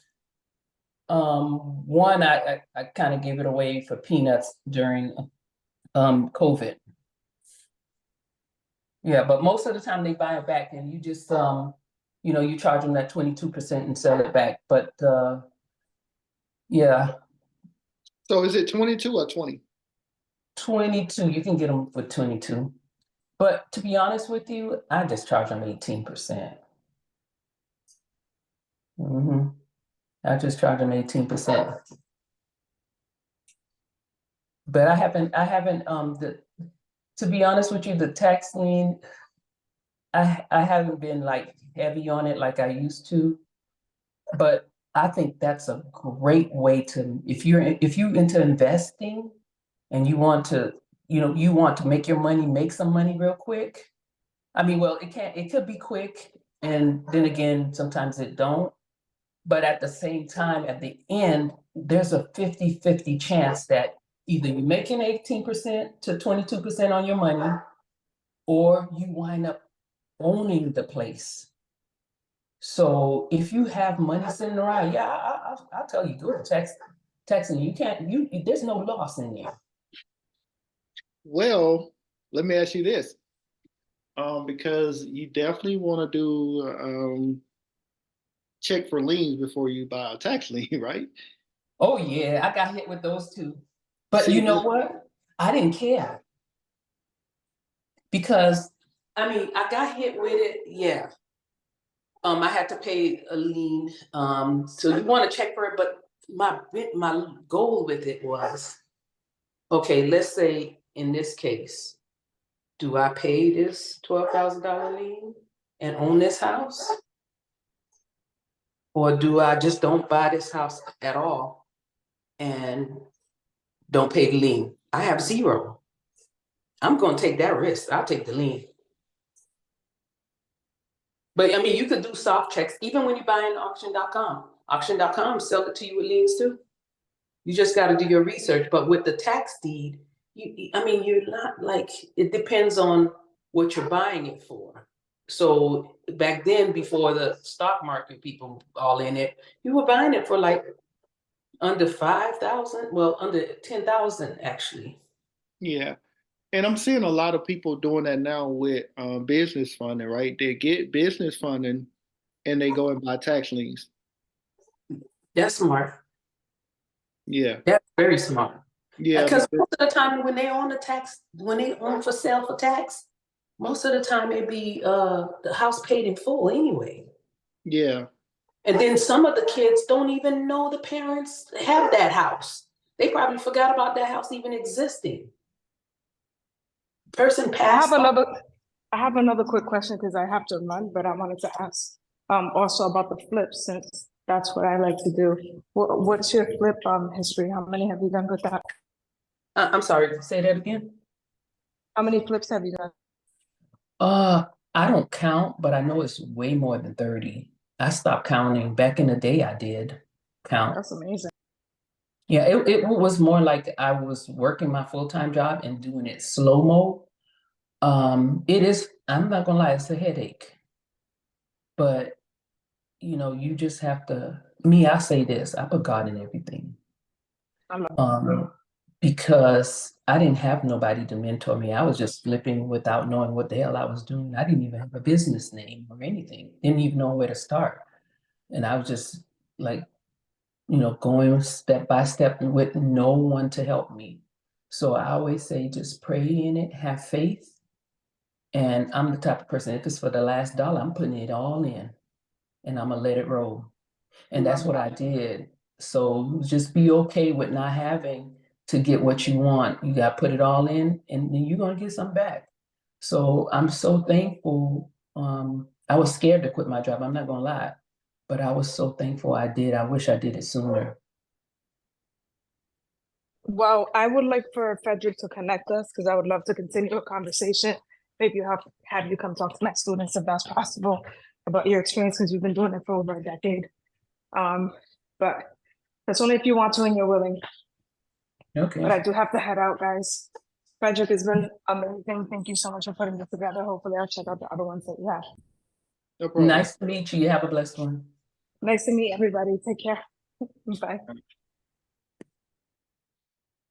Daniela, we need to put together you a fix and flip mentorship because them people there's a lot of people like to flip fix and flip, especially if you can, walk through it and you've been doing it.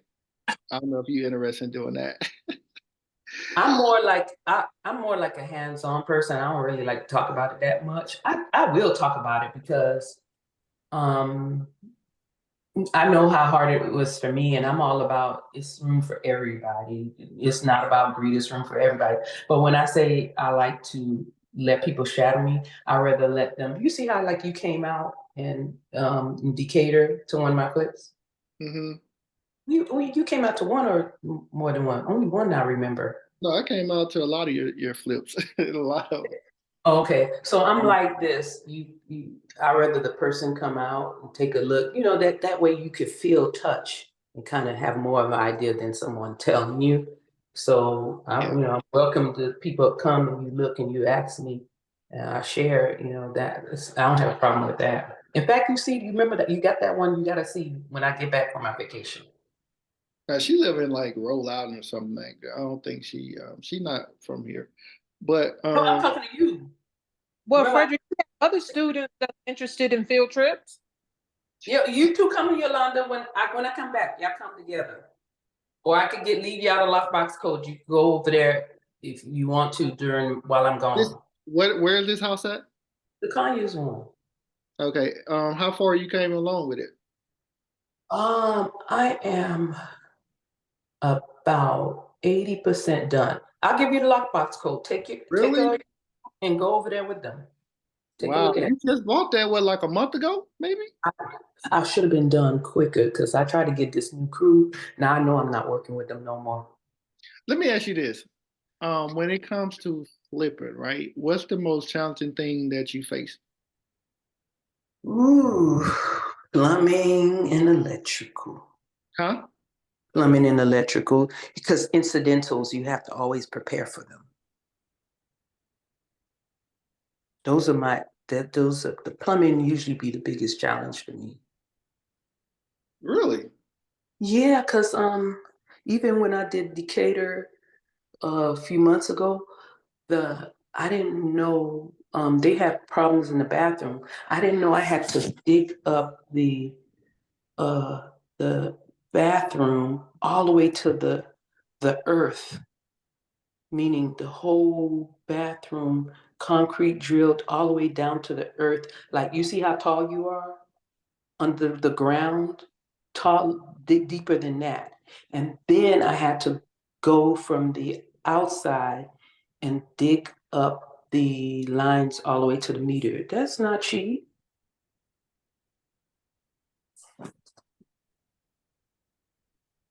Um, okay, so what was it like cast iron pipe or like what was it? Why you had to do that?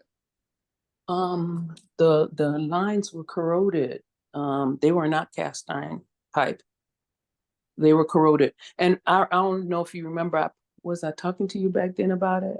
I think so, yeah. Remember I had one polyurethane piping? Yep. I Yep. had I to remember that. replace the whole house Yeah, I remember that. Like the whole after all the pipe in finishing. that. After finishing, so you gotta knock some holes out and then gotta um sheet rock and mud it back up. That that think about it, running the line through the whole house. That's not I would rather it had been a like a replacement of an AC unit or water heater. Water heater, yeah, I love that part all day because that's the cheapest. Yeah. But to replace the pipes and then go into the wall and do that, that's yeah. And one thing I did find that's been challenging before. I don't know if I remember showing you that one time. Remember that house that had all the mold in it? You gotta be careful with that. Over time, and that's why I try to slow down with the mold because I used to be all up in it. Um, it affects you. It will. Like one of the ladies I saw, I don't watch HGTV, but HGTV, I say I want to do it, but I saw this lady who used to flip with her ex-husband with the blonde hair. Um, she has suffered some health issues, and that's over the years of ingesting mold. Mm. Yeah. Okay, and then when you say electrical, what you had to replace like panels and stuff? Yeah, the electrical panel and some of the wiring that runs to to certain various areas of the home, and then sometimes I have to, or they have to go into the attic space and run wires throughout to put the, not really just the recessed lighting, but to move around the lighting that's already there. So yeah, and I think I had one time, the cloth wire. Remember, that's back in the days. The clock wire. Yeah, you know how the wire has cloth over it. Those are they're high hazards. Can't have it. So that means you have to rerun wire throughout the whole house, remove those wires, and then change the panels because, of course, the panel's going to be outdated. Mm.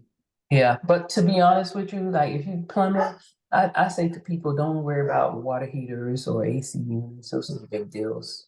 The panel on the wall. Why are you asking me this? You've been through it. No, no, I'm just asking because the only way a person would know this, right? The only way, oh shit, let me flip this. The only way a person would know this is from experience.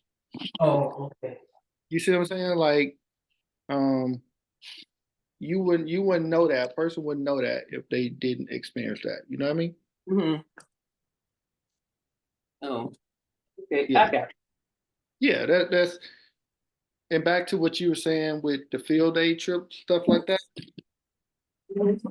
That's one of the things that I'm gonna start doing. I don't know if I was talking to you about it or not, but um, building from the ground up. So Oh, actually, yeah. so we're gonna do a tour. So this how it's gonna be. It's gonna be like a tour of 3 properties for that day for 8 hours or whatever. I'm gonna break down the whole everything from the new builds, right? Building new construction. So first is probably just gonna visit the property that's raw land, like the sites, pretty much talk about how I acquired the land, all that stuff. Then we're gonna visit one that's probably 70% finished, right? Go over that process, and then the next one we visit gonna be complete. So I'm basically gonna go over pretty much start to finish for new construction. So I'm gonna make it like a just a one day. It's a 1 day thing, and it's gonna be probably a max. I can only have so many people that can come. No more than probably 15 or 20 people. You know, that way I can focus on answering everyone's question. When you got so many people asking you questions, it's kind of like hard to answer everybody's question. And then sometimes people asking questions that not gonna benefit them.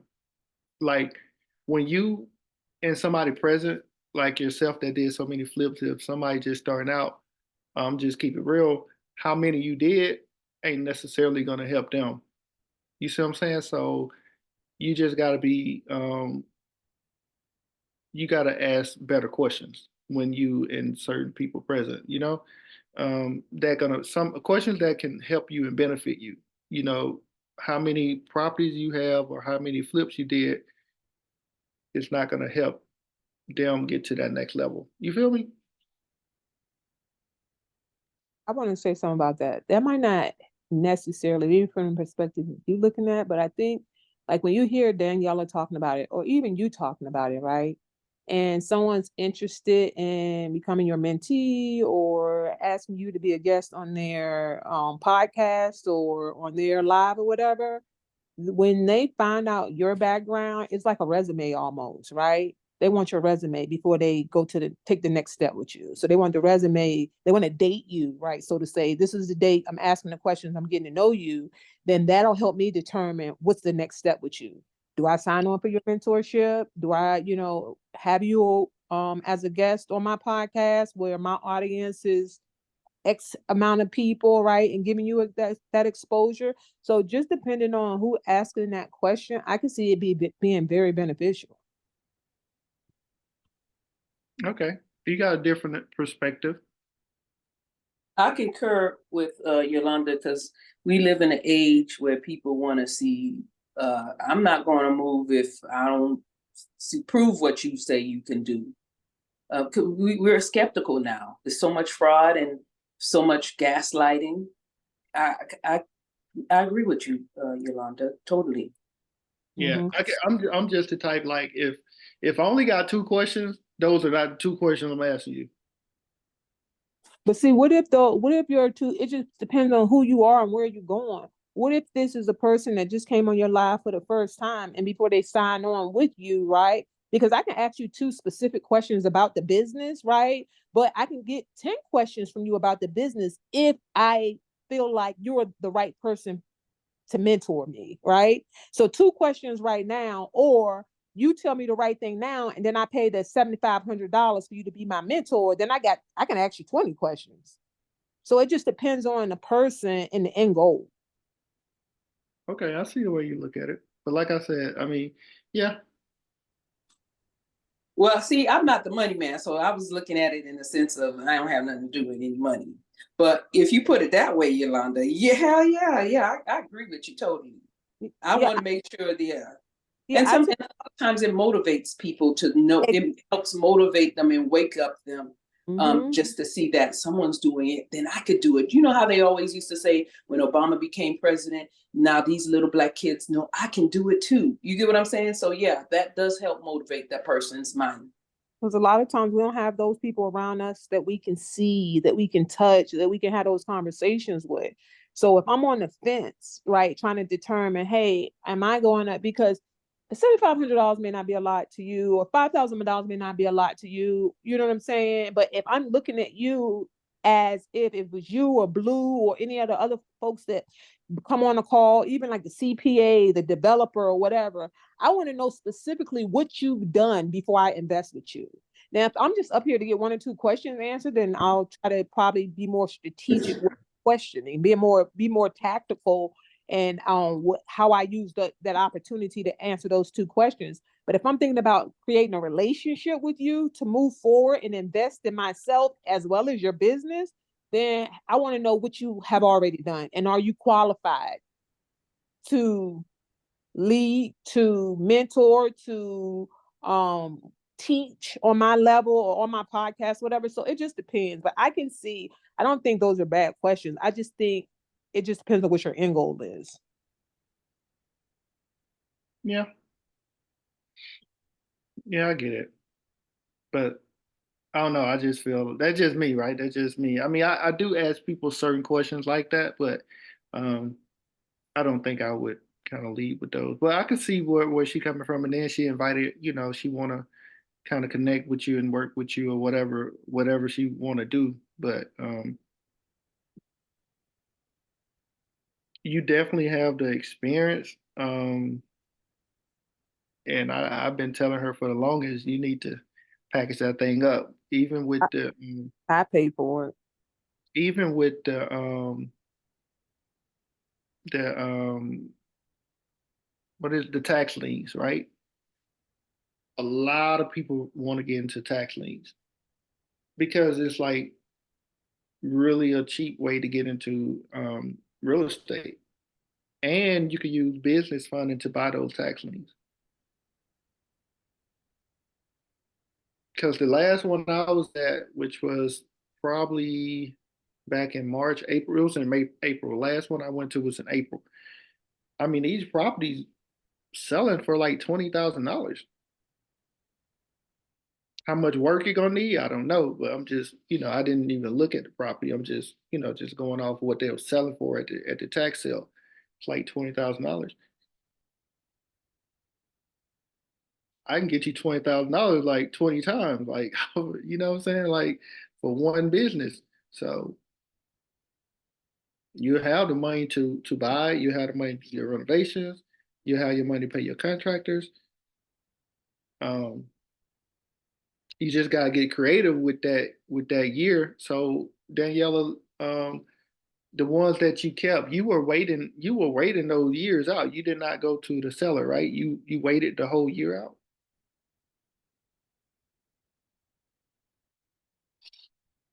Yeah. I kind of waited past the year on one of them. Remember that one, that land I missed? Remember that one? Yeah. So that's the thing, right? So just a nugget for anybody that's probably interested in tax liens. What you can do is once you purchase that lien, find the seller. Once you find that seller, you get that seller to do a quick claim deed. You pay the seller, right? You pay the seller to do a quick claim deed over. Now, as Daniela knows, once you get that quick claim deed, you no longer have to foreclose. And then after the foreclose, you got to do a quiet title. Both of those costs. Both of those together, which you say are probably about $10,000, Daniela?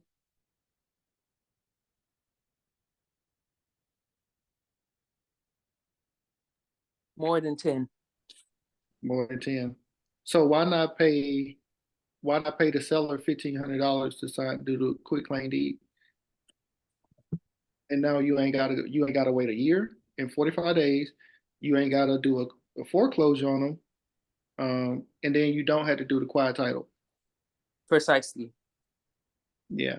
So that's the only thing I would do. It's so many ways, so many tricks with the tax liens though. Like I just know a lot of little tricks with tax liens but I haven't really got into it yet. But if I do decide to ever get into it, like it's a lot of stuff you could do that's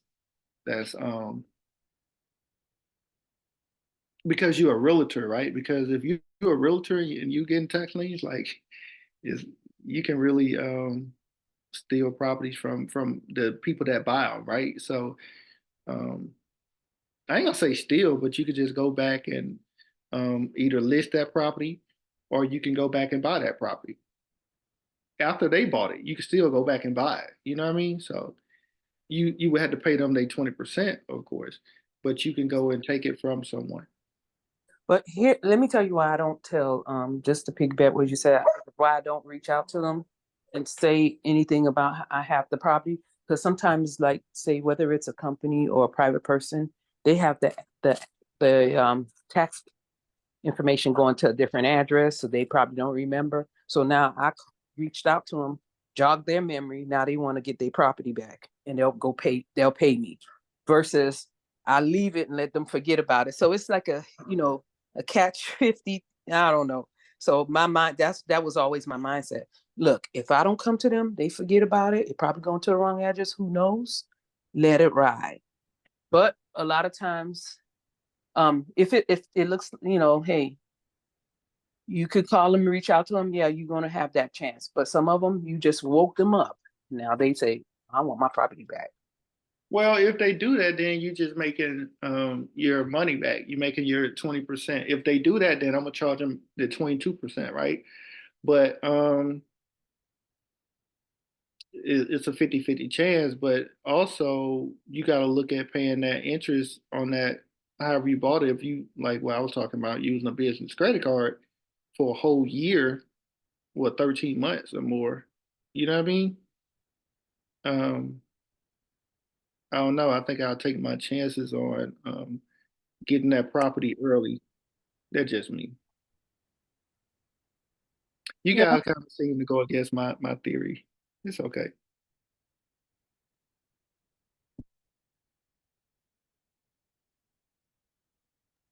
You remember Bo? He does it just like you say. He reach out and try to get in his name real quick. Yeah. I mean, that's at least that way I'm not sitting on that thing for 13 months or 14 months. I mean, it can be okay, so you gotta wait over a year, and then by the time you do the foreclose, by the time you do the quiet title, so you what, 14 months in, maybe? 14, 15 months? No, you can do it once the 12 months hit, the day after.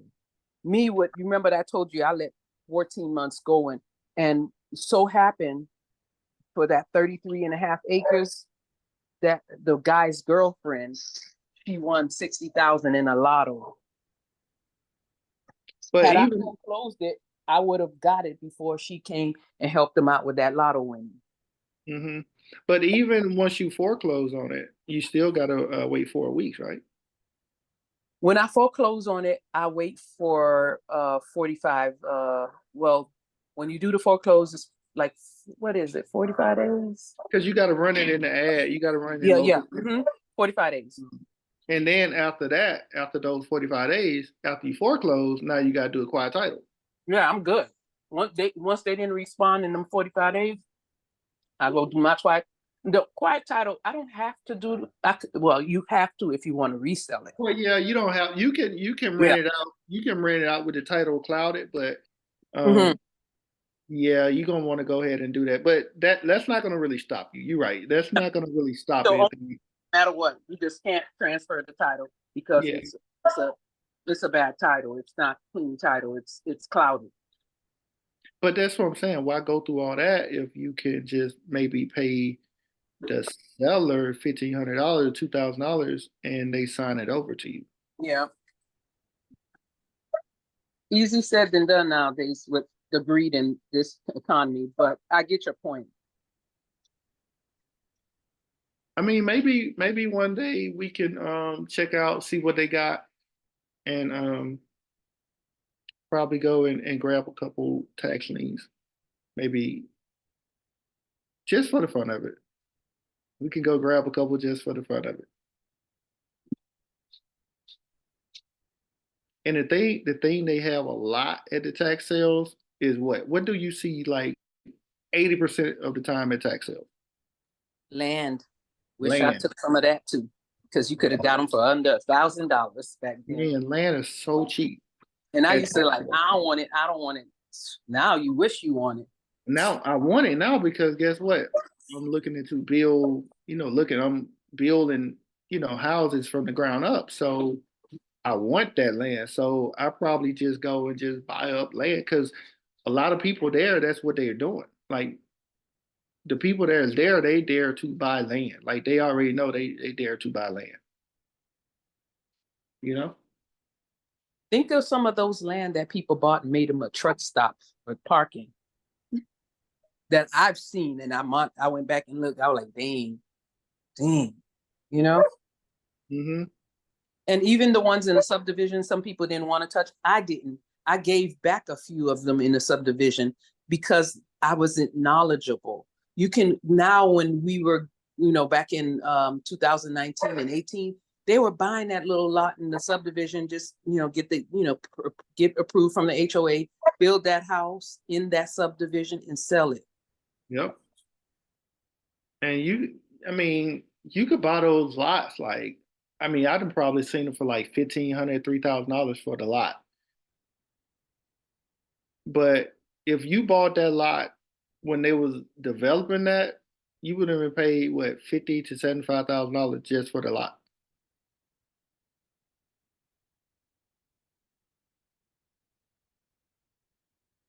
The minimum probably 30. But you can go to the tax sale and you can pay 3,000 for it. So like I said, 80% of the time that's all it is just land. So if you I think I might go and grab some land. And if you got business credit, it's you could just rack up on all of it. You know what I mean?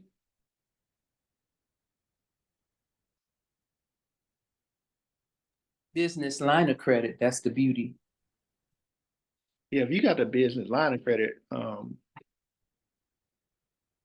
yeah, you can do some things. And like I said, that's gonna be your easiest way to get into the real estate investing. I think that's why tax lien is real popular to a lot of people because it's like what you say is entry level to real estate, the tax liens. Are I you mean, telling me? you ain't got to go through like all the different lenders. You ain't got to go through, you know what I'm saying? Like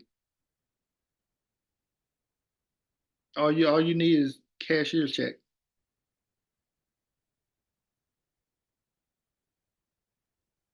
Yeah, yeah, cashier's check. They don't take cash. Well, they do take cash, my correction. They do take cash, they just don't take credit cards. You can pay your taxes with the credit card, they just won't take Yeah. it. I tried it twice. No, I mean you should take the money off the credit card.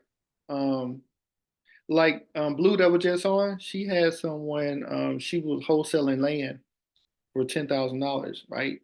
She had them paid through her Stripe, like they off a credit card. So they bought the land through Stripe. Like they sent her $10,000. Um, but that was a good little fee that she paid. You know what I mean? Like 4% on that. That's kind of like a lot, you know?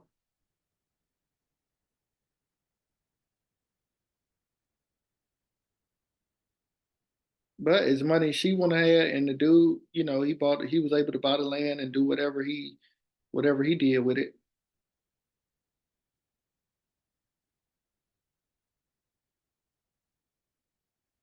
So you can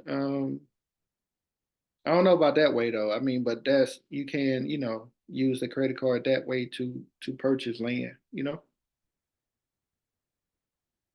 Would you do that? Would you buy land using your credit card? I know you probably would, but I was just asking. Really quick, Fred, you know I will. Yeah, I don't even know why I asked you that. When it comes to especially the business credit, yep.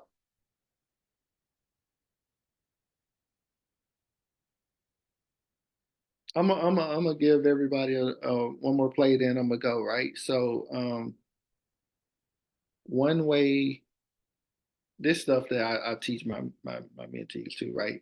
Buying land. Once you own the land, you can easily get a construction loan to build on it, right? And then once you build it, you just sell it and you get that profit. But it's so many different ways you can acquire the land, especially if you already have a property. So, Daniela, did you know if you had a property that you can use your equity, right? Just a document, just your equity in your property. You put a lien on your property and you give it to the seller. The seller don't get paid till you develop and sell that land, that house on the land. Did you know you could do that? Okay, say that one more time to me. So you got a property, just say you got 300,000 in equity, right? You want a piece of land that's 250,000, 300,000, whatever it is, up to your equity. You can give that person that own the land, um, put a lien on it. You put a lien on your property. So now you put a lien on that property, they transfer that land over to you. Now you own that land outright, 100%. You own it. So once you own the land, now you can go build on it because you own it, right?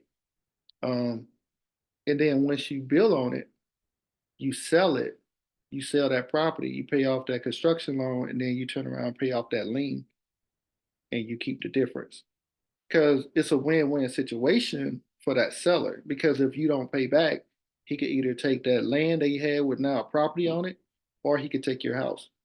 So they would do it all day because it's a win-win for them. So that's just one way you can leverage your equity in your house.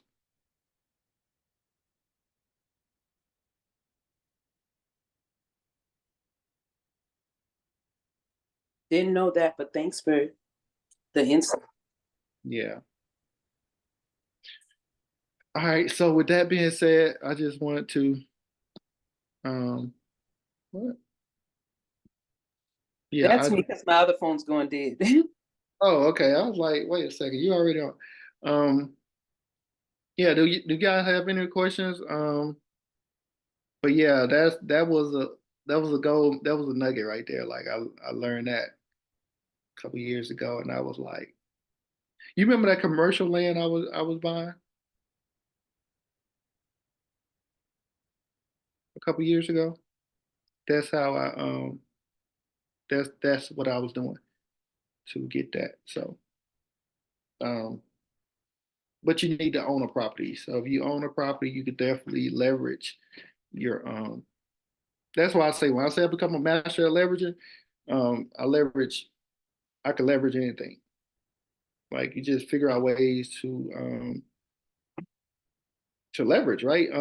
We had yesterday we had a lady on a call. She was saying that she didn't have the money to do certain things, and I was like, "Have you inquired about how much it costs or whatever?" And she was like, "No."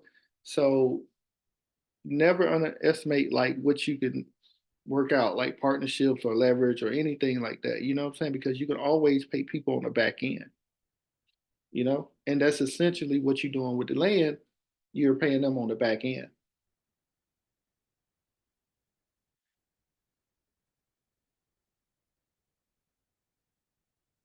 And once you own that land, is the banks don't have a problem giving you a construction loan.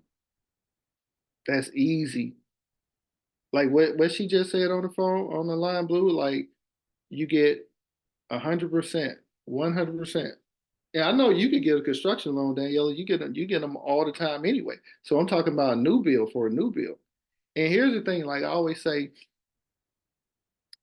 it's easier to build than to renovate. Like what you just said, right, earlier. The electrical and the plumbing.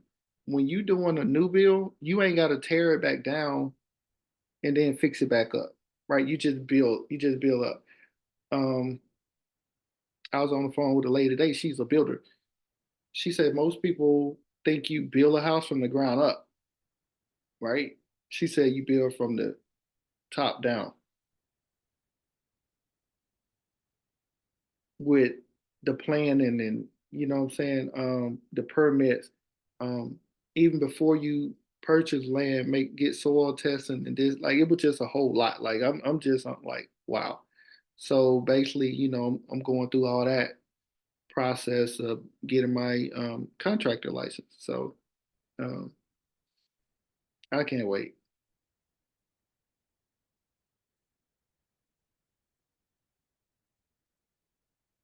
I can't wait.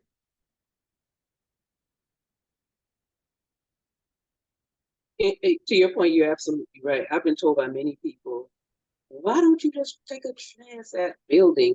I've been told many times it's cheaper to build. Like a friend of mine, he said he built a house, and he sold it. He said, like other people said, it's easier to get it. It's easy on the outside. Once you do the outside, it's cheap.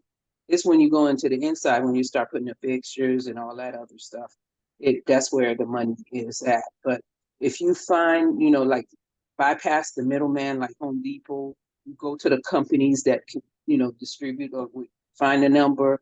You go to that. He said he had went to this what it was, Wisconsin or something, and he used his flatbed and he went and picked up the shingles at a warehouse, which was half the price of Home Depot. Oh yeah. Yeah, you got these wholesale places, especially if you get your like resale license and you got all your tax numbers and all that stuff where you can get it wholesale. Um, or another thing you could do is buy a Home Depot truckload. I know people do that and they got, you buy different truckloads and then you could turn around, use everything that was there, sell the rest of it, make all your money plus back, plus more than what you paid for it. So a truckload is like $7,000, right? So you buy the truckload, you got enough flooring to do your entire house. Then you sell the rest of it and you get all of your money back what you paid for the whole truckload. So now you just got all the flooring, all the tile in your house done for free. I mean, well, I ain't gonna say for free, but you didn't pay for the material. So that's one way. I'm giving it. I'm talking too much. I'm talking too much. I'm giving y'all too much.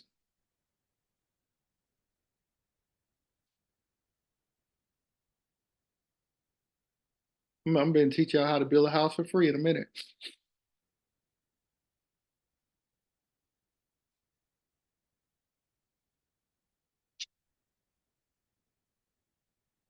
So guys,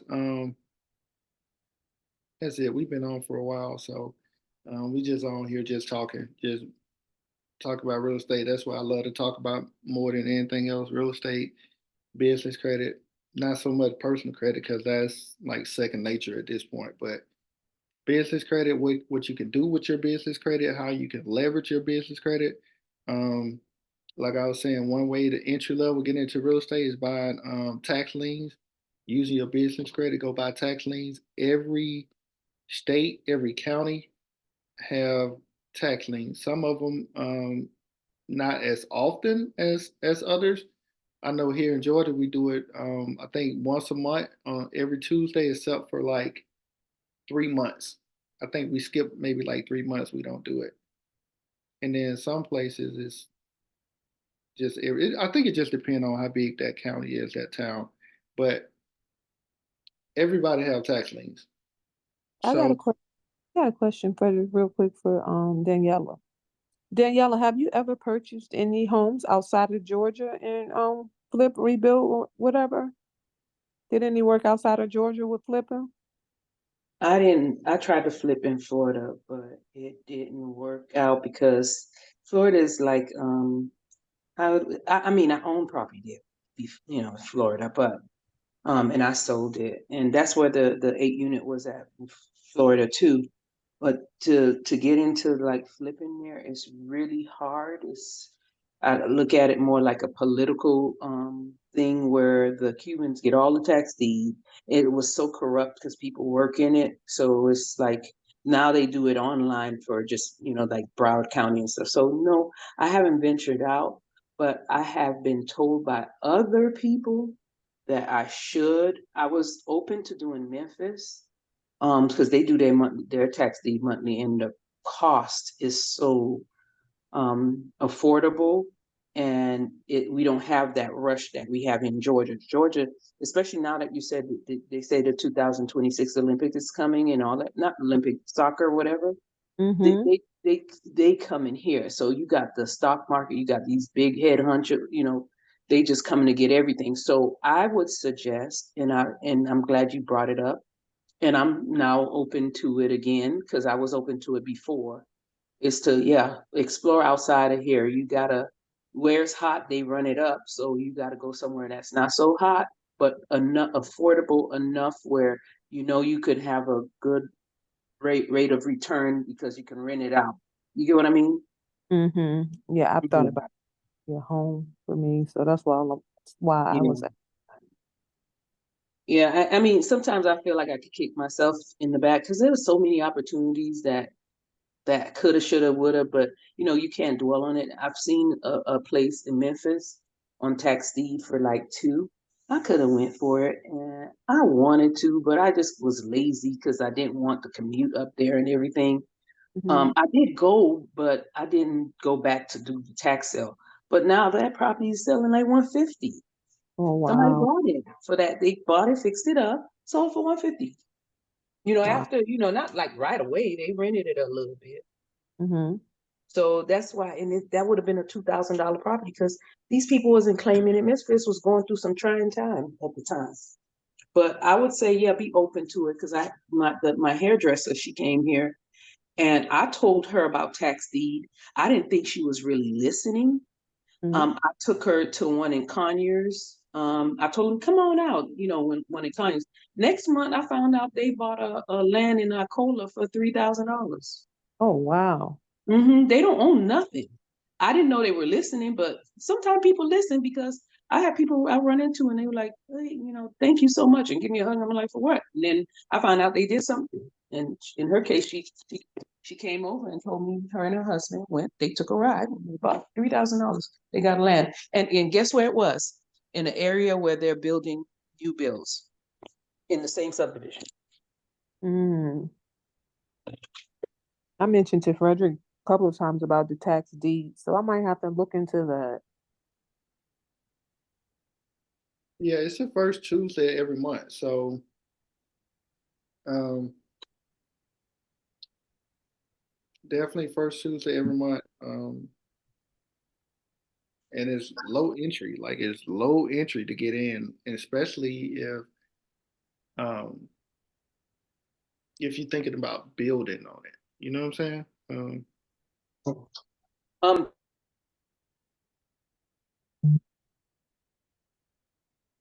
Your phone went out.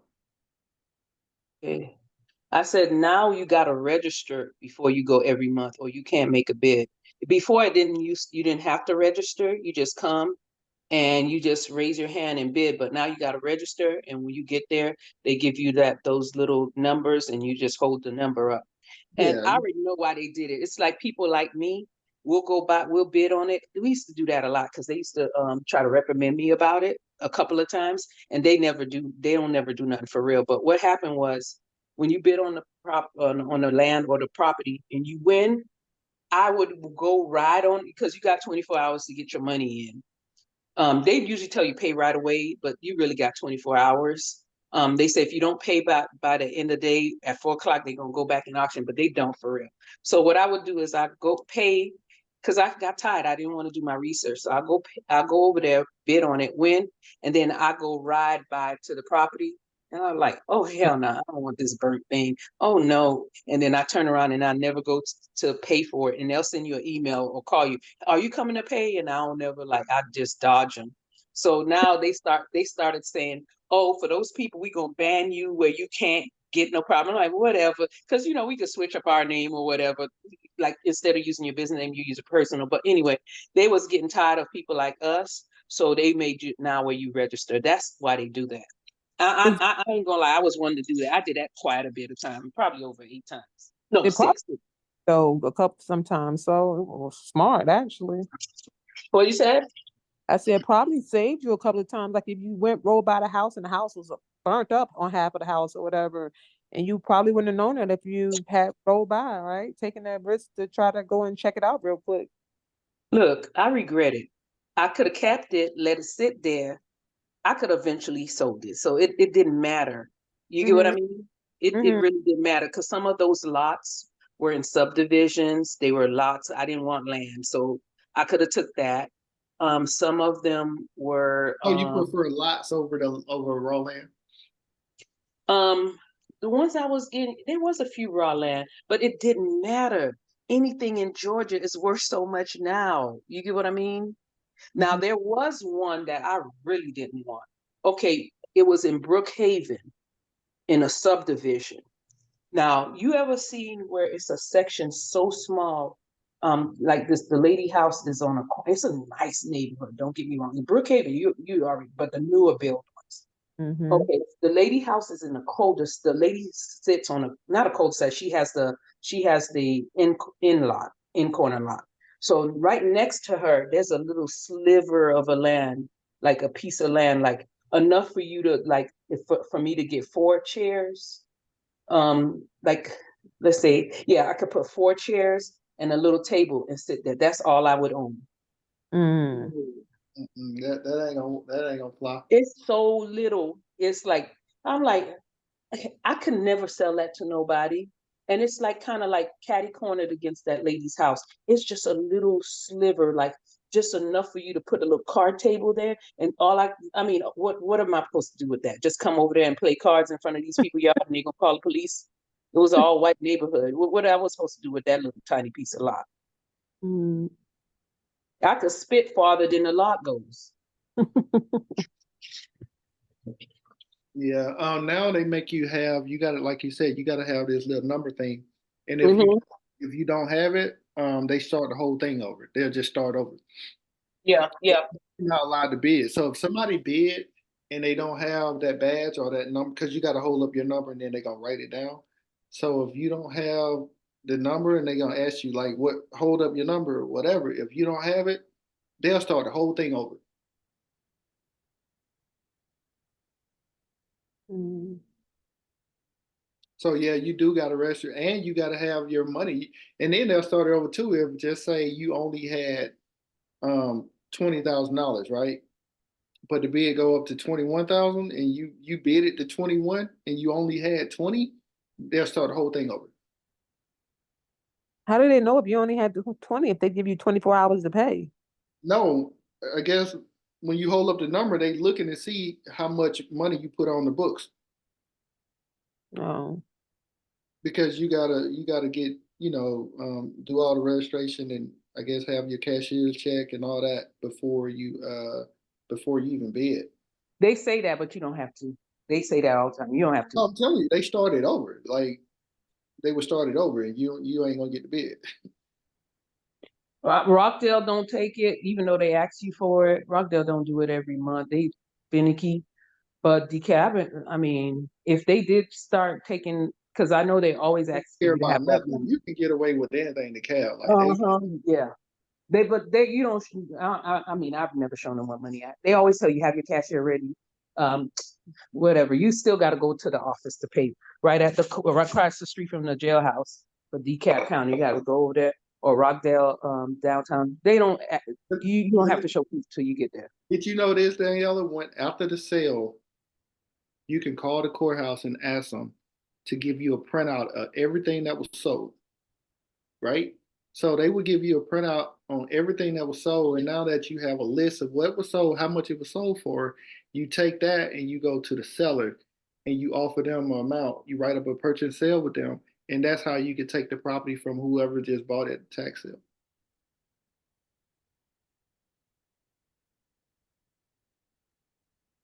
and all you have to do is pay them back what they paid at the tax sale. Plus they 20%. Yeah. I didn't know that, but that's a great idea. Now, remember, But like here's when the thing, as a realtor though, you know what I'm saying? Not even if you wanted to buy it. So if it was way more than that, you as a realtor, that would be a good way to get your leads, right? You could just get that list every single month from different counties. And then you could go to the seller and say, hey, I see your property sold here. Do you have the money to pay for it? Blah, blah, blah. No. Okay, let me list the property. It's sold for $5,000. We can list it for 50,000. So now you just got to list it. Or what I'm just throwing numbers out there, right? Whatever that number was. Like sometimes I just seen people they'll start the bid off at $1. The next bid is $100,000. So everybody in shock. So they just looking like, wow, what just happened? And nobody else bid because you went from $1 to $100,000. Nobody else bid, right? But if you was an agent and you go and you get the list after the tax sale, you just call them. They'll email you the list. You can now take that property and turn it into a listing. The seller, whoever bought it at tax lien, gonna be hot with you. They're gonna be hot with you. But now you have a whole list. You got, 50, depending on how big it was, 50 to 100 leads. It's free leads. That was just a little plug, you know what I'm saying? But I'm giving out too much right now. You know who I follow that does that? The lady Courtney Gore. She does that. She's talked about that before. She does that. There's so many. You just gotta think outside the box with it. That if you don't want to buy it, but I'm more. I'm more of a buyer, so I'm not really interested in going and trying to put it on the market and all that. If I'm gonna do all that trouble, I'm just be real. I'm buying it. Like I'm not gonna go go through that. I mean, some people would because that's what they do, right? But just me personally, I'm not gonna do it. So I don't mind telling people that because I'm not gonna do it. that's very clever. Yeah, and it's like I said, they give it to you. Just call them. Just next time they have one, just call them at every county, right? But you never know. Like you just never know. People they don't even go to the tax sale. They don't even go to the tax sale. They just wait after the tax sale, call them up. Now you got time to do your due diligence and everything. You got a whole year. You got a whole year to track these people down. You feel me?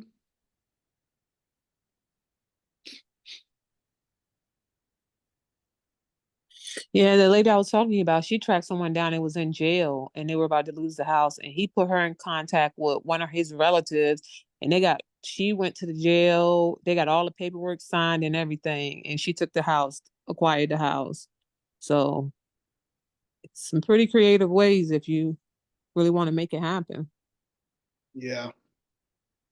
I had somebody call me yesterday. They was like, "How do you sell a house The person that owned the house died, and they kid trying to sell the house, and they behind. Good luck. My first thing is, did they have a trust? Nope, they had a will. Good luck. So the only way you prevent probate, if you got a trust. That's the only way you can prevent probate. A will is not going to stop you from preventing it. So if you got, elderly parents or whatever that own property, you want to make sure that they have a trust. Otherwise, everything they have is going to end up in probate, and it's just going to be a mess. So your best thing to do is just find a company that do the trust. A lawyer, attorney, is people online that do it, and get your parents and yourself, if you own property. Your parents own property, make sure they have a trust. Put everything they own inside the trust. Trust me, you do not want to go through probate. You do not want to have to go through um, some kind of healthcare facility where they're gonna take pretty much everything they got. Um, that stuff people don't think about, because you end up in a nursing home, they're gonna take everything you got. So everything needs to be in that trust. But this ain't that type of class. I'm not educating people on that. I don't know. I just feel like talking tonight. I'm just talking about all kind of stuff.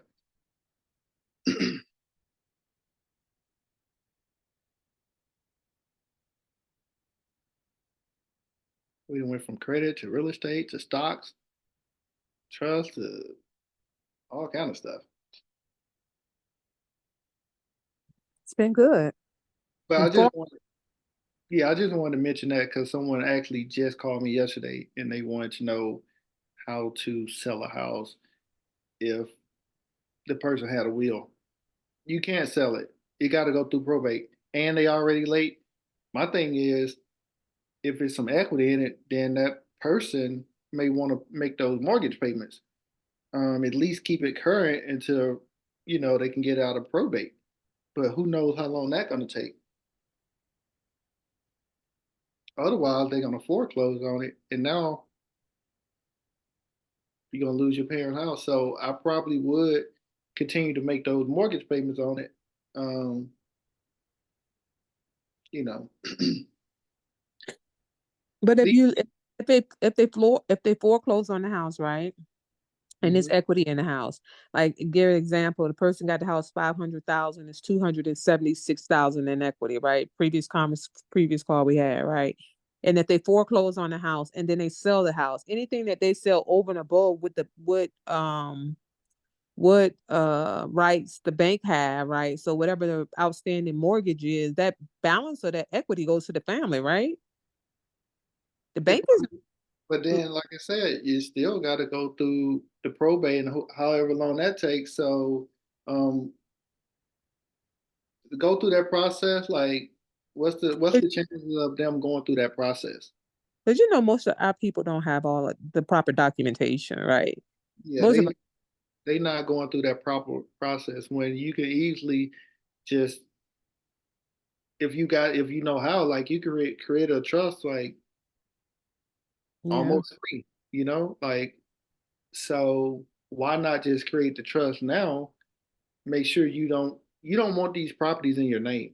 Like, I don't care if you have a property right now, you do not want that property just in your name, because when you pass away, or when your spouse gets sick or something like that, and then they end up, just say they end up in a nurse home, or if they can't, if they on life support or whatever, right? They can't really take care of themselves, and you put them in a nurse home. These people want half of everything you got. Mm-hmm. They won't have. So if you got two cars, they say one of those cars is ours. Whatever you got in the bank, they want half of it. So to prevent that, you put everything you own in trust.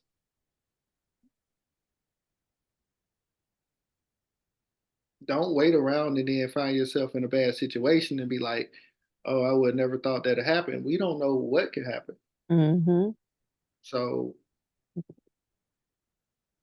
And if you're watching this, don't let your parents go through this. Don't let yourself go through it. Um, get this stuff. Handle your business. That's main thing. I just handle your business. Like do what you need to do. And if you say you're gonna do it, do what you say you're gonna do. No excuses. You are Because absolutely right. I got stuff sitting in my business room. it's Mhm. And I've quicker. been meaning to do it, but I procrastinate. It's quicker and it's cheaper to do it now than later. Mhm. Yeah, 'Cause like that lady died. This a lady died in her car, what, 2 days ago? She was in her Mm. car and somebody was shooting and she died. Now, they're like, what's going to happen to all her stuff? Mm. Yeah, the last thing you want is to do all of this work and time and investing and, building, and then it falls into the wrong hands. My dad was married for four, maybe 5 months to his second wife before he passed away. And right before he passed away, whatever happened, but she got him to update his life insurance policies. 4 months married now, and he passed away, and all of a sudden everything changed, and there it's simple as that. So gotta make sure you take care of your business. Gotta make sure you take care of your business the right way. Let people know what's going on because you never know. Um, I was on the phone with the lady today, right? The guy owned the school where he taught people how to build and all that, get your license. And he died earlier this year. I think she said like in February, right? So it was unexpected. He was driving and had a heart attack. And now everything is like at a standstill. Everything he had going on is at a standstill. It was unexpected. You know what I'm saying? So you just never know. And you want your stuff to be in order. It's not a pleasant conversation you have with your loved ones, right? About death, like, oh yeah, okay, we're gonna put your stuff here, we're gonna do this. You just never know when someone's gonna pass. Um, so just do the stuff now. Have everything structured properly. Um, it's really no excuse. You not knowing what to do or how to do it is not an excuse because guess what? Somebody out there know how to do it. You just got to find that person that know how to do it and pay them. Don't look for them to do it for free because I promise you the amount of money that you spend on getting it done is going to be way cheaper than what you're going to pay in the long run. It's just a fact. Okay, Fred, when I get back from vacation, you sold me. I'm gonna need you to do some up for me. When you leaving, do it before you go. I leave tomorrow. I won't be back till the 20th. And then I leave again. So I think it'd be, wait, hold on. Okay, I'll make an appointment with you. I'll be back on the 28th. But yeah, because I've been trying to get this done with my daughter, my one daughter, um, one of them. But yeah, so I'll get with you. I sent you trust documents before, right? You did on the land thing. Um, you know, if anything, I'll sit there and do a quick claim deed all day, but I need to put focus on it. I'll just let you do one, and then I'll do the rest. I'll send it to you, and I'll do the rest, and I'll send you your payment. So I guess we'll just talk offline. I'm sorry, I made it personal. I'm No, sorry. We'll no, talk off. it is personal. For everybody that's watching it. For everybody that's watching, you need a trust. Your parents need a trust. Everybody in your family need a trust. Like everybody, it's like Oprah. You get a trust. Everybody get a trust because you do not want to go through probate. You do Yeah, not want it's to go ugly. through I sold. situation. You remember that Dallas house I sold? That's probate. I've gone through it myself. Probate. You remember the house you came to see way back when I was with Better Homes and Garden, and I call it the what it was, the trailer house. Remember how they got me? The guy that was in jail that you bought it from? Yeah.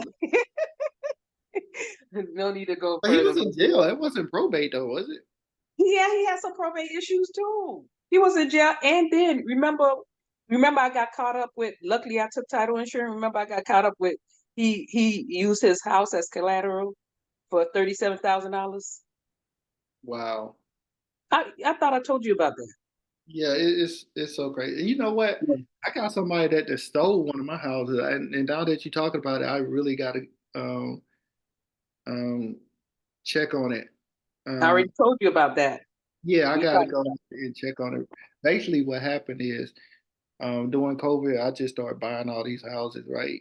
And now one of them, somebody then actually transferred, I don't know what, they transferred the deed into their name. So I gotta go. I don't even know what I gotta do. Actually, I'm just go to the courthouse and whatever I gotta do, I'm gonna do it, right? But yeah, they actually transferred the deed into their LLC. So I gotta get that fixed. Call your title insurance. But the good thing is, you know how Congress is. Once it happens to one of the congressmen, they start taking action. And remember, I mentioned it to you that because somebody can go do that, don't even have to show ID. So now they're requiring certain documents and ID. So I don't know if it should probably have already passed this year. But for the most part, you have title insurance. It's just that you don't want to let it get so far where with your title insurance, they're only going to give you the value of what your title insurance was for, not the value of current market. So yeah, get on it. Yeah. So that's another thing, guys. If I knew immediately when it happened, right? Because I got alert. So I knew immediately when it happened. I was just sitting there looking. I'm like, wait a second, what? But I just never took the time out and do nothing because it's one of the properties I haven't even got time to renovate it yet. So I bought it. I really ain't do a whole lot to it. So, but now, I'm gonna revisit that situation and I'm gonna go ahead and get that taken care of. But here's the thing, guys.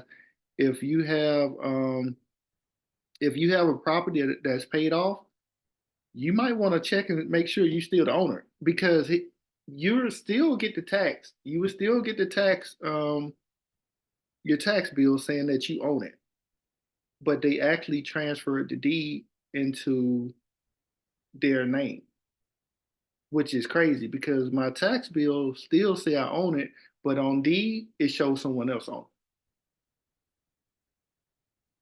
it. So you want to make sure you still the owner of that property.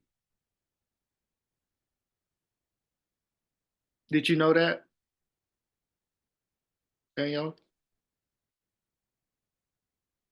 Yeah, because when I was doing the tax deed, like they'll send me the annual tax that I'll get like 4 or 5 of them, and I don't own it no more. Or if vice versa, they used to call me and ask me why I'm getting their stuff. I ain't asked for that.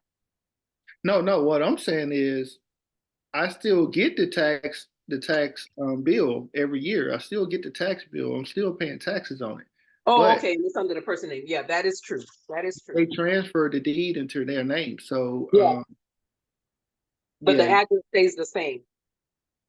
the address. No, they transfer the deed. The property is in another entity. Another person owns it essentially. But like I said, I still got all my paperwork where I bought it, I closed, title insurance. I still got all of that. Uh-huh. But I just got to go through extra steps or pay extra money to do whatever. And they go out to people that property is paid off. So if your property is paid off, then you could be a subject to that. Someone trying to steal your property. I wonder if you could just go to the courthouse and just play slick and don't say nothing. Do a quick claim deed and quick it back into your name. Well, I don't You know. can, This, right? this never happened to me. Like it's never happened to me. So I don't know the process of what I'm gonna have to go through. But as soon as I, you know, do the process or whatever, I'm gonna and I don't even talk about it. Like this probably, I think I probably told you about it maybe, but this something I don't even talk about it because it's crazy. Like that you get somebody try to steal a whole house from you. Like people are literally still, and it happens a lot. And it's funny that you said about Congress because now they, I think they just passed some kind of law about the squatters. The squatters in Georgia. I know in Florida now, it's illegal for people to come and squat your house, and they would just come take over. Like they just come be in your house, and there's really nothing you could do. Like you got to go by the law, and you can't kick them out or anything. Like they get people was in your house for 12 months, and you can't do nothing. But now I think they just passed some law where Yeah, because it happened to this guy here in Georgia. He has blonde hair. I have to look him up, but he was on news. It happened to him, and he pushed it. So I just hate the fact that it has to happen to them for them to make a push on it. it happened to me. But the way I got them out, it was kind of like it really wasn't illegal, right? Because they didn't have a lease. So what I did, I just turned off all the utilities. It was in the wintertime, November. I turned off everything. So they started complaining we went to court and everything. They in the court, they was complaining to the judge that I turned off the utilities when in fact they never had a lease. So how are you complaining to the judge that I turned off the utilities?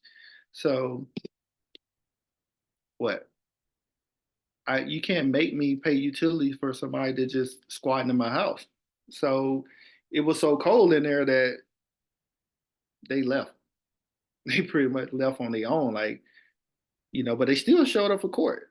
They still showed up for court, and they had all their stuff in there. And the judge actually made me turn the utilities back on for 7 days so they could get their stuff and move. And I actually told the judge, I'm like, well, they don't need power to move. And he was like, he just hold his head down, looked at me. I was like, all right, I'll turn. And then she was like, Your Honor, when do the 7 days start? Do it start now or after utility get turned back on? So he was like, the 7 days start after the utilities get turned back on. So I called immediately when, like, as soon as I walked out the courtroom, I called and had the utility turned back on that same day. So That's ridiculous. Oh my goodness. if you got squatters in your house, you don't have a lease with them, they can't make you pay that utility bill. You know what I'm saying? Like who said I can afford it? You're not gonna make me pay this utility bill. So I called and I turned off everything. It was completely dark, the middle of November, and then she was in there crying, telling the judge that she couldn't feel her fingers because it was so cold. And I'm like, oh my God. You can get fined and go to jail and everything for that, but that if they have a lease with you, you cannot have a tenant and you cut the utilities off. You can't do that with a tenant. But if They're really stealing from you, to be completely honest, that is ridiculous. yeah, if they're not your tenant, you could do whatever. And I just told the judge, I bought the property, I need to renovate it. The property has mold. I was just making up. I was like, the property has mold, which it did have a little mold in it, right? A little mold. I just told him it was unsafe, And after he heard that they didn't have a lease, this was during COVID. Like they weren't kicking nobody out. Like nobody was getting kicked out. So when people heard about like I got somebody evicted, like how you get somebody evicted because they didn't have a lease?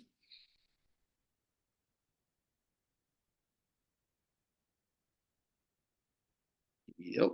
The audacity of them to show up in court in tears, complaining about squatting, basically stealing from me, and then complaining that I cut the electricity off. Oh my goodness. Okay, so what happened? The lady that I bought it from lived in Indiana, right? She was a landlord. So she had hired lawyers and everything trying to get rid of these people. Like she just spent don't know how much money.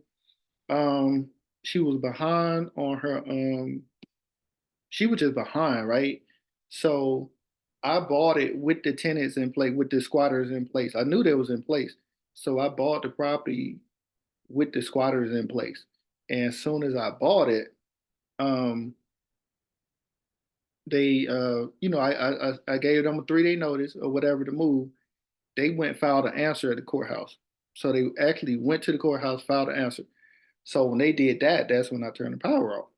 And then we had our court date. They had moved out and everything. I still couldn't go in there and just kick their stuff out because they moved out, right? So they actually showed up for court, and that's when it all, all that happened at court. And then the judge gave them 7 days to move. So Was this Georgia or Alabama? no, that was here. Wow. Yeah, that was here. And I paid $113,000 for the property, right? That was during COVID. Now it's worth like 400. She would just she just wanted to get rid of it. Only put like $25,000 into it. Yeah. She just wanted to get rid of the property. And then on top of that, she didn't even get from the sale of it. She didn't really even get any money because she had student loans that was whatever. They held her check. So she just got screwed up so many times. Like the lawyer called me and was like, they gotta hold the check because she had student loans. So because she had student loans that was the government, they took her check. So not only did she not get a check, she had the squatters in there. She ain't make no money for a whole year. I think it was 14 months. They was in the property for 14 months. She didn't make no money, and she had attorney fees that were just racked up. So it was just bad for her. That sounds horrible. Yeah, but people don't care, man. People would jump in your property, do all this stuff. They do not care. They do not care. And you want to know the crazy thing about it? Sometimes it might be family. Mm. I can believe that. That ain't even hard to believe. It just depends on relationship. Yep. Sometimes it might be family that do it to you. And you thinking you helping somebody, you helping a family member, and they be some of the main ones that get you. Especially when they think you got it. They be the main ones that get you. You're like, man. And don't take their referrals. You'll be screwed that too. Mm-hmm. Well, you just gotta do your due diligence, right? Like I took a referral. I took a referral on a Section 8 tenant. Um, the only reason I took it because she was a Section 8, right? The girl been late every month since she been in like her portion, but she still paid. But I'm like, okay, if you willing to pay me a late fee every month, I mean, she been paying her late fee or whatever, but you know, normally after a few months, that late fee gonna break them up because, like, just say if mostly I don't really have in Atlanta, I don't really have anything under like 2,500, right? So and everything is 10%. So if it's 2,500, that's $250 every time they late. So if they late 3 months in a row, that's $750 that they got to pay, right? So after that kind of break them up from paying me late fees. Like if you want to pay me an extra $250 every month, then okay.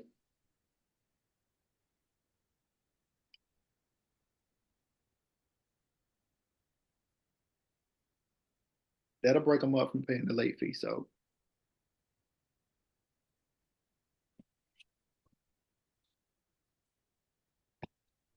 any questions on Facebook? I see I got a few people over here on Facebook. If you don't take nothing else away that I said, make sure you guys get a trust. Like, and the reason why I'm talking about this because it actually just happened to somebody in my family that I didn't even know about the way the nursing home and the nurse home, right? I didn't know that they was that strict. I didn't know they was out to get you like that. It just that's the only way I could put it. Um, if you have a family member going to a nurse home,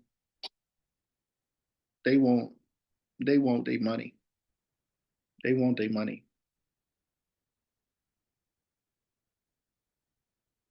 And if you married and somebody become like disabled, they can't do anything for themselves, and they got to go to a nurse home.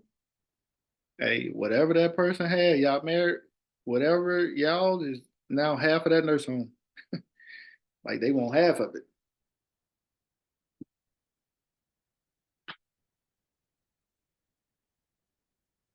And I just found that out this year. I didn't even know that. Like I just found that out this year that they do that.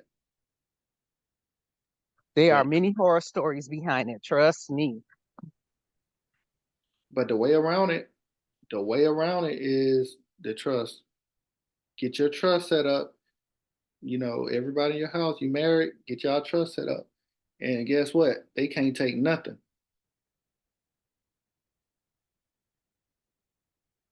That's probably one of the most, probably, and that's probably, yeah, that's one of the most important things you can do, especially if you own the property. If you own it outright, my God, and you better make sure you still own it.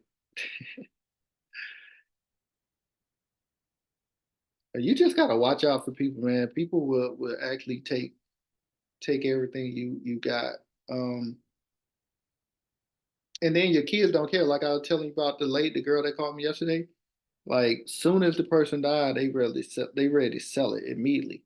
So at least when you got your trust, you can have it written out like how you want your property to, where you want it to go, how you want everything, um, just to leave everything, right? Because if you leave it just to one person or nine times out of ten, they probably gonna just sell it Yep. and do something stupid with the money. Like I had a Mm. cousin that did that. Dad died. He got the property and sold it within a month. Ain't do nothing with the money, just blew the money, right? It's just so at least in your trust, you can have your stuff written out how you want it. You know what I'm saying?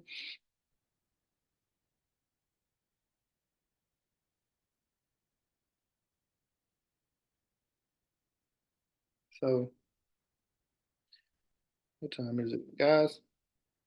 I don't have a job, so I don't know what y'all gonna do. Y'all just sitting up here talking on the line with me. I ain't got no job, so I don't have a job, but I got somewhere to go in the morning. So get my battery. I'm supposed to be. I'm like, I ain't got no job, so y'all gonna sit here with me all night. I ain't got no job. You know how I feel about that job thing. I never used to like. I feel like we've been bamboozled to work for the man. Back in the days, people would trade with each other. I got something to sell. You got something to sell. We sell to each other. Better life, better health. I mean, like, dang, I feel like I've been so pimped. Like, just think about it. When I was working at a fast food joint and I was getting what, $5 an hour. I worked for a whole hour for $5. I can't call nobody and say, hey, come over here. Work for the, I'm gonna give you $5, do all this, take out the garbage and all that. No. I'm like, they I felt conditioned to work like a busy bee. I feel like, look, black people are powerful. We got a good mindset. We can do some things. We can make things happen. I'm just tired of working for the man. And to make so bad, it took me years to realize that after not working. Mm, amen. Here's the thing, right? Learn credit, learn business. Okay. Once you learn credit and you learn business, I promise you, you're gonna be like, I can't believe I worked 40 hours ever. Amen. Amen. Learn your credit, learn how credit works, like all the stuff we talked about earlier, right? Mm-hmm. Debt management, the credit, good debt versus bad debt. Then you learn how business, like Danielle said, like if you scared to take risks, why you even in business? Like that's what business owners do every day, right? They taking risks. And like sometimes you might take 50 risks before one of them pays off, but it pays off really good. Like it's not gonna be a win-win every day. Like you're not gonna just be winning in business every day. You know what I mean? But you taking that chance every day. And then when something actually works, then you be like, okay, bet. But here's the thing though, learn that credit, personal credit, business credit, and just business within itself, right? And then you're gonna be like, why did I ever work a 40-hour job? Because I promise you, it seems like you could just create money out of nowhere. I definitely feel like that. Yep, it seems like you just create money out of thin air. But guys, what time it is? 10:15, 11:15? Mm. Yeah. We're gonna wrap it up. Glad you guys can join, especially over here on Facebook. I got Facebook. I don't know if they had any questions. They ain't put no questions in the chat. But we're gonna end this thing. Thanks, guys. Huh? Said thanks, guys. All right. Talk to you guys later. Enjoy your vacation, Daniela.